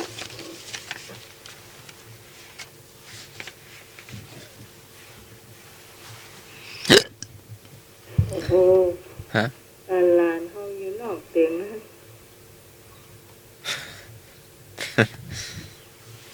โอ้ว่าใครจะเศร้า ท่านสมัครก็มีเรื่องเนาะ อ่ะ เพิ่นก็อู้ขึ้นมาอ้าววันนี้ยังมาอบอ้าวอบอ้าว อบอ้าว ฝนก็ตกน้อยเดียวแต่เห็นข่าวว่าฝนจะหยุดไปเจ็ดวันขึ้นก็ หลง เจ้า สวัสดีครับ เจ้า และลุงประตูหายารายงานตัวแล้วครับ หนุ่มประตูหายา ครับผม เจ้า ครับมีเชื่ออันหนึ่งผมจะเล่าให้ฟัง เจ้า ได้กั ว่าน แต่ก่อนสมัยโบราณน่ะ อืม คนดอยแบบ อืม คนดอยอู้ภาษาไทยมันก็จ้าง อืม แล้วบอกเมียอยู่ที่บ้านเนี่ยกินข้าวจะต่ำเคยอย่างเดียวหาไปสดกินขนมสกรรมแล้วเนี่ยแล้วบังเอิญไปเจอตีก๋วยเตี๋ยวแล้วมีอาหารข้าวแกงมีข้าวแกงนะข้าวตัวนี้ครับ เจ้า แล้วว่าสั่งก๋วยเตี๋ยวก็มาได้คนนั้นน่ะผู้ภาษาก็มาจ้างไปชี้เอานิ้วไปชี้อ่ะอันนี้เนี่ยชี้ที่ตำมะเขือครับอยู่ที่บ้านก็กินตำมะเขือมาที่นี่ก็กินตำมะเขือนี่มาปูเลยกันนี่ฮะเนี่ยอุปสรรคของมันแล้วเขามาพูดว่าแล้วคนนึงกินก๋วยเตี๋ยวอยู่อ่ะคนนั้นก็เจ๊ขอเพิ่มแฮมสเตอร์แล้วคนเฒ่าคนนั้นก็สงสัยน่าจะได้เหมือนก๋วยเตี๋ยวคนนั้นไง อืมอืม เจ๊ขอเพิ่มสเตอร์ตั้งมะเขือให้แฮมนั่นตอนแรกมาสั่งมะเขือหรอกแล้ววันนั้นขอเพิ่มกว่าเขาได้มะเขือนั่นจ้ะแล้วไหนติดบ้านอ่ะไหนประมาณได้ยังมั้ยภรรยาของเขาถามโอ้ไปในเมืองผมได้หรือยังสิยังดิตำมาป้นตำมะเขือไปกินในเมืองก็กินตำมะเขือนะเนี่ยเขาเจ้าขอมาหน้านี่กินมาเสียงเนี่ยขอปิดบักไปครับครับผมใครเครียดนะครับผมครับผมสวัสดีครับ เจ้าเข้าใจก็เจ้า บางตอน เปิ้นบอกว่าอยู่บ้านก็กินตำมะเขือมาในเมืองเปิ้นก็สั่งหมดจ้างสั่งก๋วยเตี๋ยวมาจ้างก็ไปจีไปได้ตำมะเขืออย่างเดิมนะแล้วพอดีเปิ้นกินตำมะเขือหมดละถ้าคนที่กินก๋วยเตี๋ยวเปิ้นสั่งเพิ่มแหม่มถ้วยหนึ่งแกก็ลองว่าสั่งเพิ่มแหม่มถ้วยหนึ่งเกิดจะได้ก๋วยเตี๋ยวยังเพิ่นห้องตัวเก่าสั่งตำมะเขือแล้วเนาะเพิ่นก็เอาตำมะเขือมาเพิ่มกันเนาะมันจะไปได้ก๋วยเตี๋ยวได้เนาะ เลิกเรียนตำเคยยังเดิมกะมันก็แกก็สงสัยว่าโหเฮายังว่าได้อย่างเดิมเพิ่นยังได้ก๋วยเตี๋ยวแต่ก็สร้างมาจ่ายเจ้าอันนี้เป็นข้อคิดหูว่าถ้าเฮาบ่ฮู้จักถามเจ้าถามได้เนาะอันนี้เพิ่นฮ้อหยังมันจะฟังได้จะได้ถามได้กะถ้ามันเฮาได้กินตำมะเขืออย่างเก่าในโอ้สั่งมากับตำมะเขืออย่างเดิมอ่ะเนาะท่านสวัสดิ์เนาะ เจ้าเอาคุณได้เบาตังประตูหายาเนอะ โอ้จะสายใหม่กันเนาะ เจ้า โอ้เดี๋ยวโทรมาใหม่เนอะพรุ่งนี้เนาะเตรียมไว้เลย อันนี้เอาที่จับใจความได้เนอะ เจ้า จะถูกจะพิษจะได้ก็สุมาภายจอย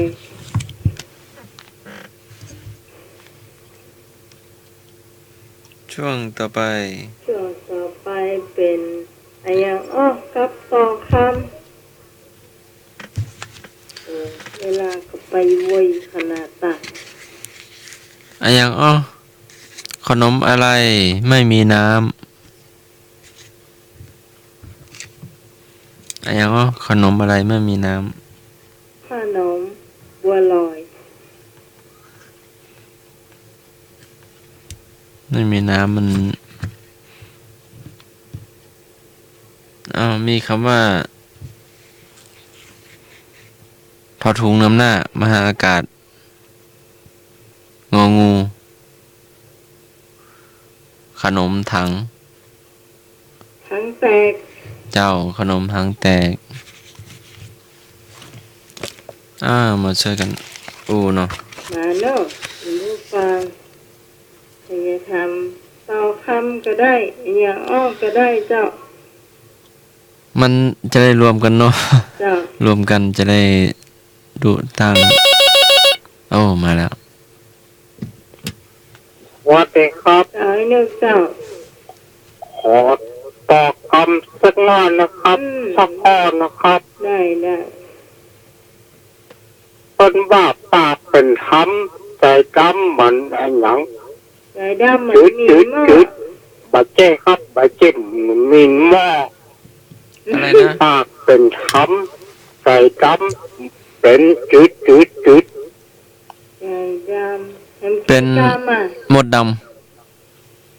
มีสองค ำมี2 ก ใจด ำต่อท้ายสองค ำใจดำมินหม้อ ำบาเจ้ครับ ใจดำ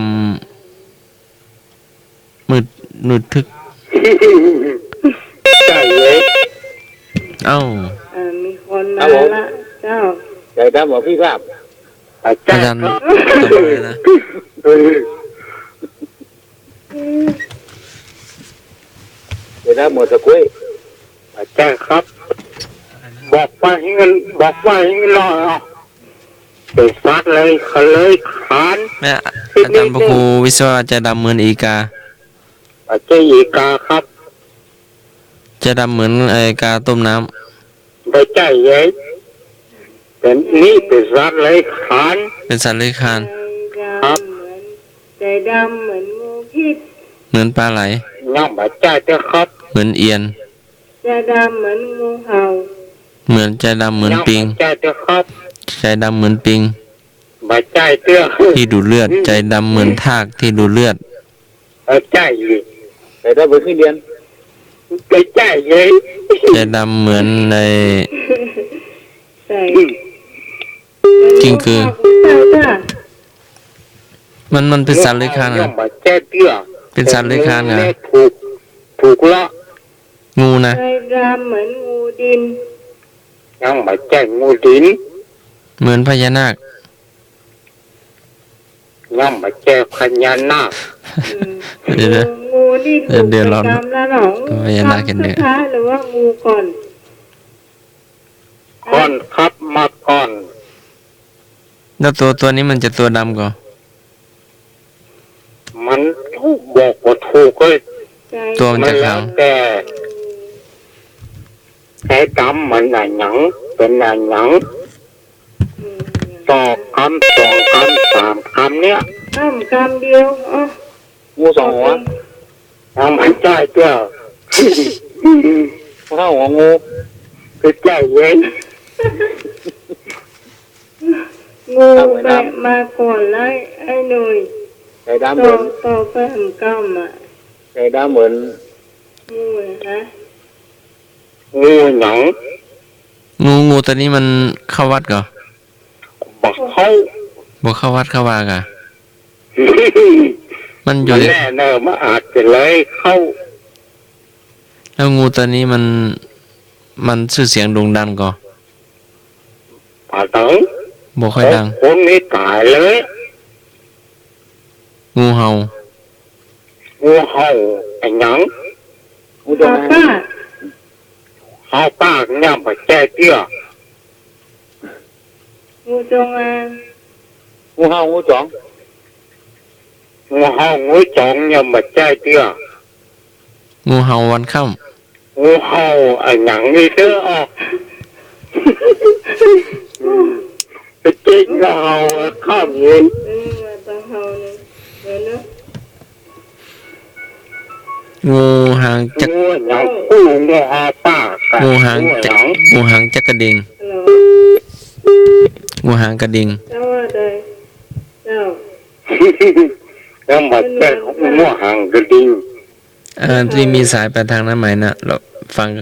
คำตอบกันเนาะ งูเห่ายังไม่นอน งูเห่าหยัง ไม่นอน งูเห่าหมาเครื่องบิน โคตรใจเย็นอืม งูเห่าใบตองแห้ง ใจ อ๋อไม่นอนเติมปัวละ เจ้า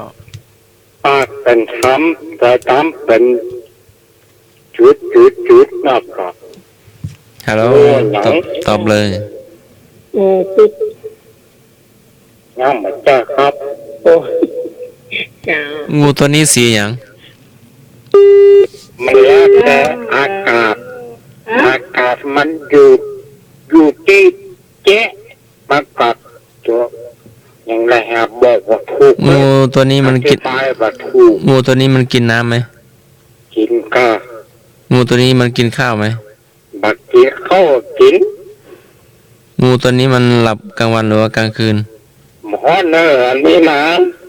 แต่มันที่แน่ๆมาโคคนนี่ถ่ายเลย งูตัวนี้มันหาขบคนหรือว่าคนไปหามันให้มันขบ ถ้าคนไปเหยียบเสมันนี่นะมาคบถ่าย เอางูไม่ให้อภัยกับงู งูเหลิมงูเหลิม เหลือเพื่อไปอย่างไร ฮะงูเหลิม ใจงัวเริ่มไปคบตายอย่างไร เดี๋ยวกันมันก็ห้า แล้วงู อ่ะ งูตัวนี้มันฮัดก่อนหรือว่ามันขบอย่างเดียว มาคบอย่างเดียวโชคอย่างเดียว อ่า ผม เจ้า เดี๋ยวหางไหม ใจผู้เขียงไม้เดียว แล้วงูตัวนี้มันหน้าตามันเป็นไงพ่อพอไปวัดไปวาก่อนรวมหน้าตาขี้หาย น่ากลัว หน้าตาน่ากลัว เออ หน้าตาน่ากลัว ตามันใสม่องๆหรือว่ามันตามัน งู แดง จหางนะ แดงประลึง บ้านเขาว่างูหยัง งูเห่าปาก ย่ำบะเจ้งงูเห่าปากย่ำบะเจ้ยเตี้ยกู้งูเห่าปากอะชื่องูเห่าหยัง งูจ๋อง ย่ำบะเจ้งงูจองเตี้ยงูจองบะปิดยันลุก เดี๋ยว งูหำทาน ย่ำบะเจ้ยเตี้ย งูเขียว ฮะเดี๋ยวงูสามเหลี่ยมนะห้อยนะฮะเดี๋ยวก่อนที่มันสีเหลืองๆนะ อันนักกับบะเจ้ยเตี้ย เจ้า บะเจ้ยเตี้ยครับ มีสาย เจ้า เด็กเจอกันต่อ แมวเศร้า มันย่ำบะเจ้ยงูแมวชาวเตี้ยครับ เดี๋ยวเป็นเรื่องนี้ มันเป็นตัวงูตัวผู้หรืองูตัวแม่ ตัวผู้ตัวเมียมันก็ปิดหมด บางคนเลยปีกเหมือนกันนะ แล้วมันมีลูกก่อ นี่ครบ มีกะ มันมี แล้วมันค้างไข่มันก่อ งู มาก ระบะ แข่งใครนะ งูกระบะก็ ยังไม่เจอแต่ครับ บ่ค้างไข่ เป็นอะไรก็ แล้วมัน งูจงอางนะบ้านเขาว่างูหยัง งูจงอางน่ะกะงูเห่าปากมันใจ แต่เจ๊งูอาปากกู้งูอาปาก งูใจกล้านะ ชื่อหยัง งูใจกล้าจดจานใช้ดี ใช่ เด็กคนหนึ่งคุณเมืองร้องงูอย่างอ่ะงูจงอาง งูกันป้อง ยังไม่เจอแต่ครับ ชื่อเมืองออกเลยงู งูฟิตสเน็ก งูจงอางอ่ะ ทำมาโคบก็ตายอะทำมาสูบมาตีตาย งูจงอางถึงบ้านเขาปะของูหัวปากนะ ถ้าเราวิ่งมันจะวิ่ง ยังยัง มันจะวิ่งตัวเฮาก่อน ยัง โอ้เอายอมเลยยอมหน่อย ยอมแล้วเนาะ ยอมอาจารย์ยอมหน่อยอาจารย์ พี่ทางหัวยอมแจกอ่ะ ฮะ งูอย่าง เอา เนาะ นักกะ งูเห่าอ้อม งูเห่า งูเห่าห้อม งูเห่าอ้อม งูอาปากนักกะ งูเห่าปากนักอ่ะ งูอาปากมันจะเบิ้นขอแผ่เมเบี้ย แม่ แผ่แม่เบี้ยแล้วงูนี่ไม่บาแพ้ แต่ กัน งูหาเงินหาเริ่มนำมันแบบแผ่ อ๋อ มัน เลย บ่ ไป แพ้ เลยไปก็ชกเลยเนาะครบเลย ครับวายมันยังชุกขายเลย ดู จ้างยินขาย ช้างยังตาย ปิดมันกันนะ เนาะ ปิดที่สุดงูหาเริ่ม งูเห่าห้อม ครับ เอาให้ ปิดที่สุด เขาได้ยินชื่อนี้นะ แม่นละอะไรคิดบ่ออก จ้ะ เคยเหมือนกันนะมันนึกบ่ออกนะแล้ว งูหาเริ่มนะก็ เอาให้มันกัดนิ้วเราตัดนิ้วเราทิ้งมันจะทันก่อน คือตา อั ม นนี้ขอเนอถ้าไปหาหมอบักตอนกับท่าจดขาย ตายก่อนเนาะอืม มัน ปิดมันวุ้ยเลยงูหาปากก่อน อืม อืม เอาจับคิดมาจากไหนอะ สถานสวัสดิ์าปุกกะฮะพี่ก็จะชอบคุณอื่นไปถามห้องนอก คือ ผิด ท่านสมัครเนี่ย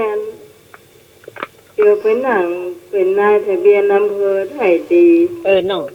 ก็ไปไล่เรียงดีเนาะ จ้ะ อืม ผิด เอาเห็นแม ไป ง อยู่ตรง แมง เขี้ยวมันนั่นไก่เขี้ยวมันน่ะจนมันครบปุ๊บมันก็พิษมัน เอาเห็นว่าไปแบ่งมาจากไหน เห็นแมงป่องก็มี มันก็มีอยู่ในตัวมันนั่นเลย แต่กบเขียดอึงไม่เห็นมี หมีอันนั้นหมี ถ้ามีทุกตัวโอ้ไม่ไหวอะเนาะ ข้างๆมีที่หนังมันน่ะที่อากาศมันโคกอ่ะเจ้า อืม โอ้ปัญหาข้อนี้มัน จะได้อำลากันเอาอีกสักข้อสองข้ออีกแค่ เอาอย่าง แม่ นั้น มีก่อน แม่หมีปัญหา ดีโฟอยู่ ให้สมัครเนาะฮะ ได้อยู่ ได้อยู่เนาะ จ้ะ ไงขอนหาจักจุดไงขอนหาจักจุด ไม้ขอน ไงงองู ไง ไง อืม ไงขอน ไงขอน อันนี้ก็มีพิษเหมือนกันนะ มันเป็นซักนะ ไงขอนหายก็เข็ด มีสายมา โอ้ครับ แต่ว่าจะได้ไอ้ ปึ๊กขอหาเจ๊เข็ด ไม่ใช่หาอึงกะ ถ้าใจอึงไปอยู่ฮอนเจ๊เข็ดปากกะ ไม่ห่างจะได้อ่ะโอ้ย หาปะ แล้วตะขาบมันจะวิ่งมากัดมาขบเราก่อน ห่างจะเค็บนะ เขาหาปึ๊กขอไม้ก่อนอาจจะโดนมาคบอยู่ เขา เค็บกับแมงป่องเนาะ ไปอยู่ดีว่าดีไปไงขอนหายจะเข็ด อืม โ เป็นว่าแต่ฟังงูเหลือมมีพิษนักนะมาขายใส่บุกควาย อืม แมงโมก็เอาหางไปจีแมงป่องก็เอาหางไปจี แม่ป่องไม่เห็น ม เรา ด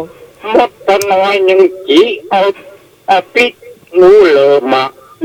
อืม งูเหลือมเล็กบ่มีพิษคือลูก แล้วใครไปเอาไปพิษไปไว้ในหนองนั่นน่ะ งูเหลือม งูเหลือม งูเหลือมมาขายพิษใส่บุกควาย เขางูเหลือมเขาอิ่มกะอิ่มพิษกะแล้วเขา มันโคกที่มาชกคงมาฐานนักกะ มันเลยขายพิษกว้างนี่เอ๊ ตุ๊กตามาจะไปเอาอาหารมื้อป่าเอาไอ้จ่าป่าเป็ดบ่อยกะป่ามาคล้องเมื่อตุ๊กตามันอีดูป่าเอาป่าใส่ถ้วยโยงบนหัวแล้วงูเหลือมอยู่บนต้นไม้ชกหัวไปโดนใส่ถ้วยที่เราอ่อนตุ๊กตาน่ะเอาเทินบนหัวน่ามันเลยโก ถ้วย พริก ถ้วยมีอย่าง เลย บนถ้วยมีอย่างข้าวรสช่องหรือว่าแกงปลา ป่าที่ตุ๊กตาจะไปปล่อยนะจ๊ะ อ๋อก็นัวแกงปลาแม่บุญตะกี้ใส่มะเขือ ป่าน้อยป่าชิวเงียบกะ แล้วงูไปฉกเอาหรือว่ามัน งูมันอยู่บนต้นไม้งูเหลือมอยู่บนต้นไม้ แล้วงูมาฉกเอาตุ๊กตา มาถูกถ้วยที่ออกแต่ป่านะกะ อืม งูเหลือมเลือกโกรธเลยขายพริกแต่บุกควาย งูเหลือมว่าจะฉกอันตุ๊กตาแต่ไปฉกเอาถ้วยปลา ถ้วยไปโดนถ้วยเนี่ย โดนถ้วยเหรอ แล้วปลาก็ตกลงในหนอง ปอดโต๊ะปากกระเฮียเบอร์หักกะ แล้วงูเหลือมไม่พอใจ งูเหลือมบอกว่าใจอะมันคิดว่ามันพิษมันบ่มีพิษเรียกอะก็เลยไปขายขว้างเนี่ยเอาพิษแล้ว แล้วเราก็ใครชวนเอาแมงป่องมาเอาชวนตะขาบมา ตัดมางูลูกงูว่างูเหลือมขายพิษเลยไปจีเอาเรียกอะ อืม แมงปองอาหารไปจี อาหาร เด็กงูหอมนี่ขี้ลูกเหลือเปิ้ลน้อย อืม เอานักเหลือเปิ้ล อืม เอาโชกกดแผล อืม ติดของงูเหลือม อืม งูเหลือมไปชวนมาหรือว่าเขาตั้งมาของเขาเอง เขามากของเขานักกากเขาหาหน้า เขาหัน หันว่างงูเหลือมขายพี่จะ เขาไปเดินเล่นแถวรอบสระเนาะ บุกไว้ อืม ที่ควายนอนน่ะ แล้วควายก็ไปหากินหญ้าแล้วเนาะตอนนั้นไม่ได้อยู่เนาะ ไปกินยาละกะมันนอนน้ำนอนเฟ้อปะตายลูก เป็นประวัติเนาะเราจะมีหนังให้ดูอยู่ก็ ครับมันเรื่องนี้มันยาวเหมือนกันนะเรื่องสมัยพุทธกาล เห็นหน้าดี ตีกันนะครับ แล้วแตน วันอย่ายาวแล้วไป น้องไหม แล้วต่อเนาะต่อ อบต ต่อก็บินมาเนาะต่อแตนอ่ะ นี่ละอ่างไม่เอาไม้ไม่จี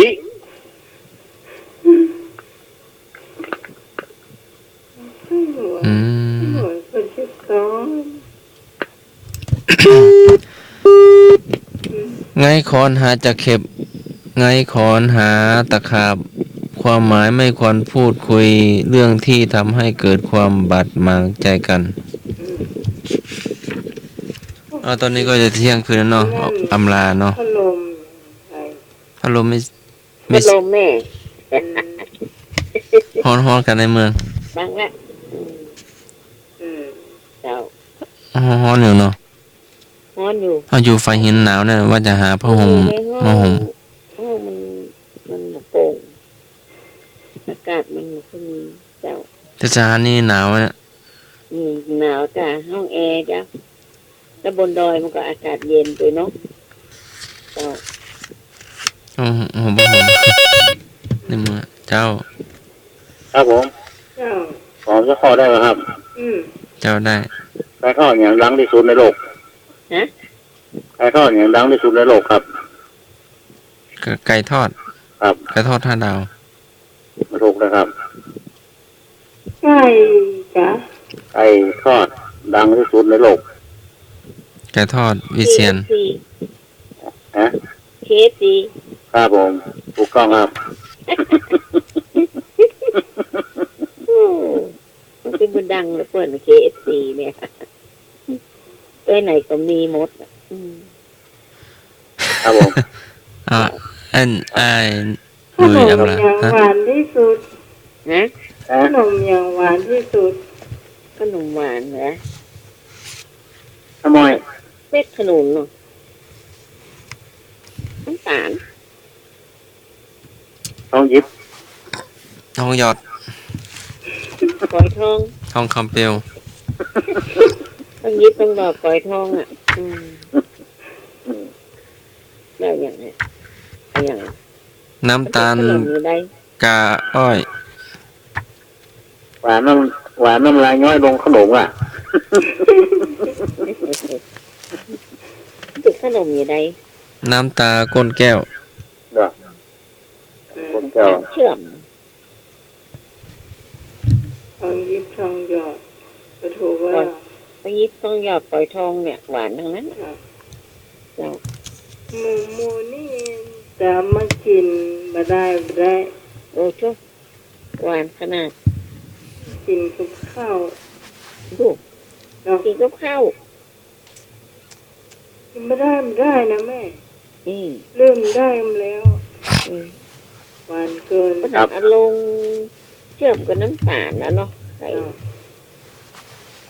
อ๋อแป๊บเดียวเที่ยงคืนแล้ว ครับผม เสียงละคะ อันนู้น อันนู้น เวลา ยัง มาเลย เจ้า เอาเราดำลายเลยเนาะ ครับ ได้ไหม ท่านสมัครครับผม เจ้า โอ้แป๊บ ไป เดียว ครับสมัครเสร็จทุกท่านนะครับสวัสดีแม่บูนะครับ เจ้าสวัสดี สวัสดี เจ้า วันดีทุกท่านนะครับพระนักนะครับ จ้ะ สวัสดีครับผม เจ้า เห็นหน้าของกันไม่ตอนอ๋อจ้ะ เจ้า มันแรงเลยได้กินมันอิ่ม เจ้าไอ้นึก เดี๋ยว เจ้า ครับโทรมาลาครับผม เจ้า นุ่งประตูหายาครับ เจ้า เจ้า พวกกันผมอยู่คนเดียวคือหัวคนเดียวเนี่ย เอาคนเดียว โคตรมาได้ครับ อืม เรียกหัวคนเดียวนี่ไงเนี่ย เอ้า ครับผม เราลงหัวเราะจะเป็นหัวเราะดังน่ะ ดังแล้วก็ หลับปะน่ะ เขาเป็นผาบี้เนาะ หัวเราะกับวิทยุกะ ครับผม ตัวดังแล้วเดี๋ยวคนข้ามบ้านได้ยินไปอนุมประตูหายา นี่ ครั เป็ บ นผีบ้า ผมนี่มาถึงเยอะครับเวลาทำงานเลิกงาน5 ทุ่มครับ เจ้า เราหัวเราะเรากิ้งไปกิ้งมาก่อน หัวเราขึ้นไปขึ้นมาเนี่ยครับผม เนาะระวังตกนี่ โชคดีกันทุกคนครับ โอ้ คุณโอชัยขอพระนัตรัยของพระเจ้าขอคุ้มครองในพวกเราทุกท่านครับผม เจ้า สวัสดีครับ เจ้า เจ้าขอบคุณนะเจ้าไอ้บ่าว ประตูหายา ดูหายานะเจ้า อันนี้ตามแม่เนาะ เจ้า เดี๋ยวไม่จ่ายท่าจ่ายไปเลยจ่ายท่านสมัคร เจ้าแม่ สวัสดีน้องไหม เจ้า สวัสดีไอ้หนุ่ยไอ้นึกตัวไอ้ประตูหายาตะกี้ไปเลย เจ้า แสดงผู้ปากันทำไม ไม่น เนาะ วลตัวเนาะไม่น เจ้าว ล ทุกค มัน น รับ เจ เจ้า อเนาะที่เป็นรับมานอนไม่นอนก็มารับเส้น เจ้า ผู้ปากันใหม่เนาะ เจ้า สวัสดีกันเด้อเจ้าสวัสดีเจ้า ไม่นวลแลกกันหาปิดทองเจ้าเป็นบ่าวดอกแดงเป็นบ่าวธงชัยเจ้าเดี๋ยวเนอะไอ้นึกตะกี้ สวัสดีครับ เจ้า นะครับขอบคุณพ่อคุณแม่คุณพ่อรักษาลูกหลานให้มีความสุขความเจริญนะครับ จ้า สวัสดีครับ จ้า เจ้า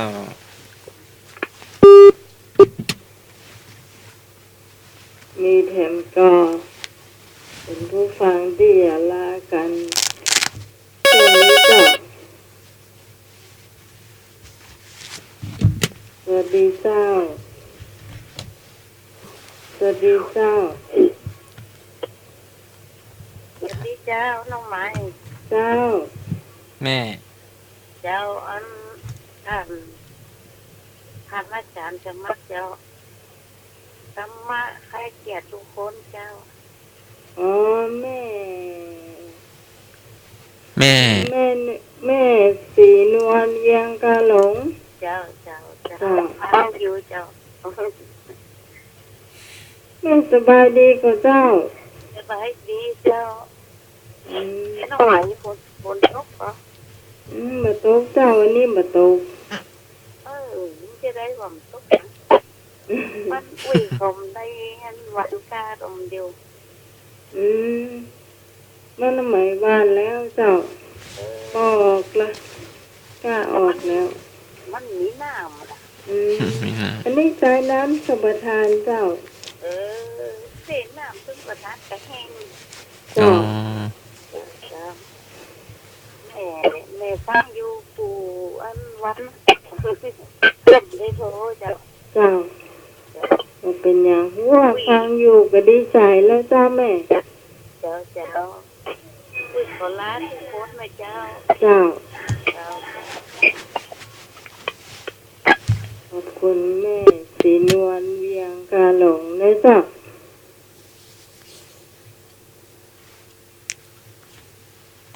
เชียงราย เชียงราย โอ้ ไกลเหมือนกัน ฟัง นะ ไกล เจ้า เนาะ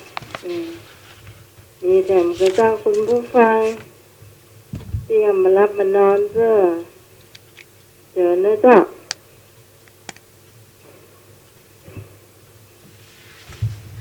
คนฟังก็ค่อนข้างนักแต่คนกล้าโทรนี่ก็บางทีก็โทรบางทีก็ฟังอย่างเดียวเนาะขอบคุณทุกท่านทุกคนกันแล้วกันที่อยู่เป็นเพื่อนกันจนช่วงเวลาสุดท้ายจ้ะท่านสมัครเจ้า สีเลนะสุขติงยันติ บุคคลไปสู่สุคติก็เพราะศีลค่ำคืนนี้ก็ให้ไหว้พระสวดมนต์นั่งภาวนาหลับเป็นสุขตื่นขึ้นมาก็เป็นสุขทุกท่านเนอขอเจริญพร เจ้า เอาหน้าใหม่ วันพรุ่งนี้เจ้าเราจะมาพบปะกันใหม่ พร้อมทั้งทีมงานธรรมะให้เครียดทั้งทีมนะเจ้าสำหรับค่ำคืนนี้ขอลาคุณผู้ฟังไปก่อนวันพรุ่งนี้นะเจ้าเราจะปะกันใหม่ติดตามรายการของเราต่อไปเจ้าชอบรายการนี้ก็อย่าลืมติดตามกันพร้อมกับที่เราหมายบอกเอาไว้นะเจ้าว่ารถด่วนขบวนพิเศษไปทางใดจากปั๊มลงสถานีเฮาจะใดนะเจ้าจะก็ไปหาท่านสมัครนะเจ้าฝากกองไว้ที่ท่านสมัครแล้วก็พร้อมทั้งทีมงานของเฮานะเจ้าเอาสาวไว้สมทบทุนค่าไฟฟ้าในปี63ปีหน้านะเจ้าในวันที่16เดือนมกราคมนะเจ้าช่วงนี้ลาคุณผู้ฟังไปพร้อมกับเพลงนี้เจ้า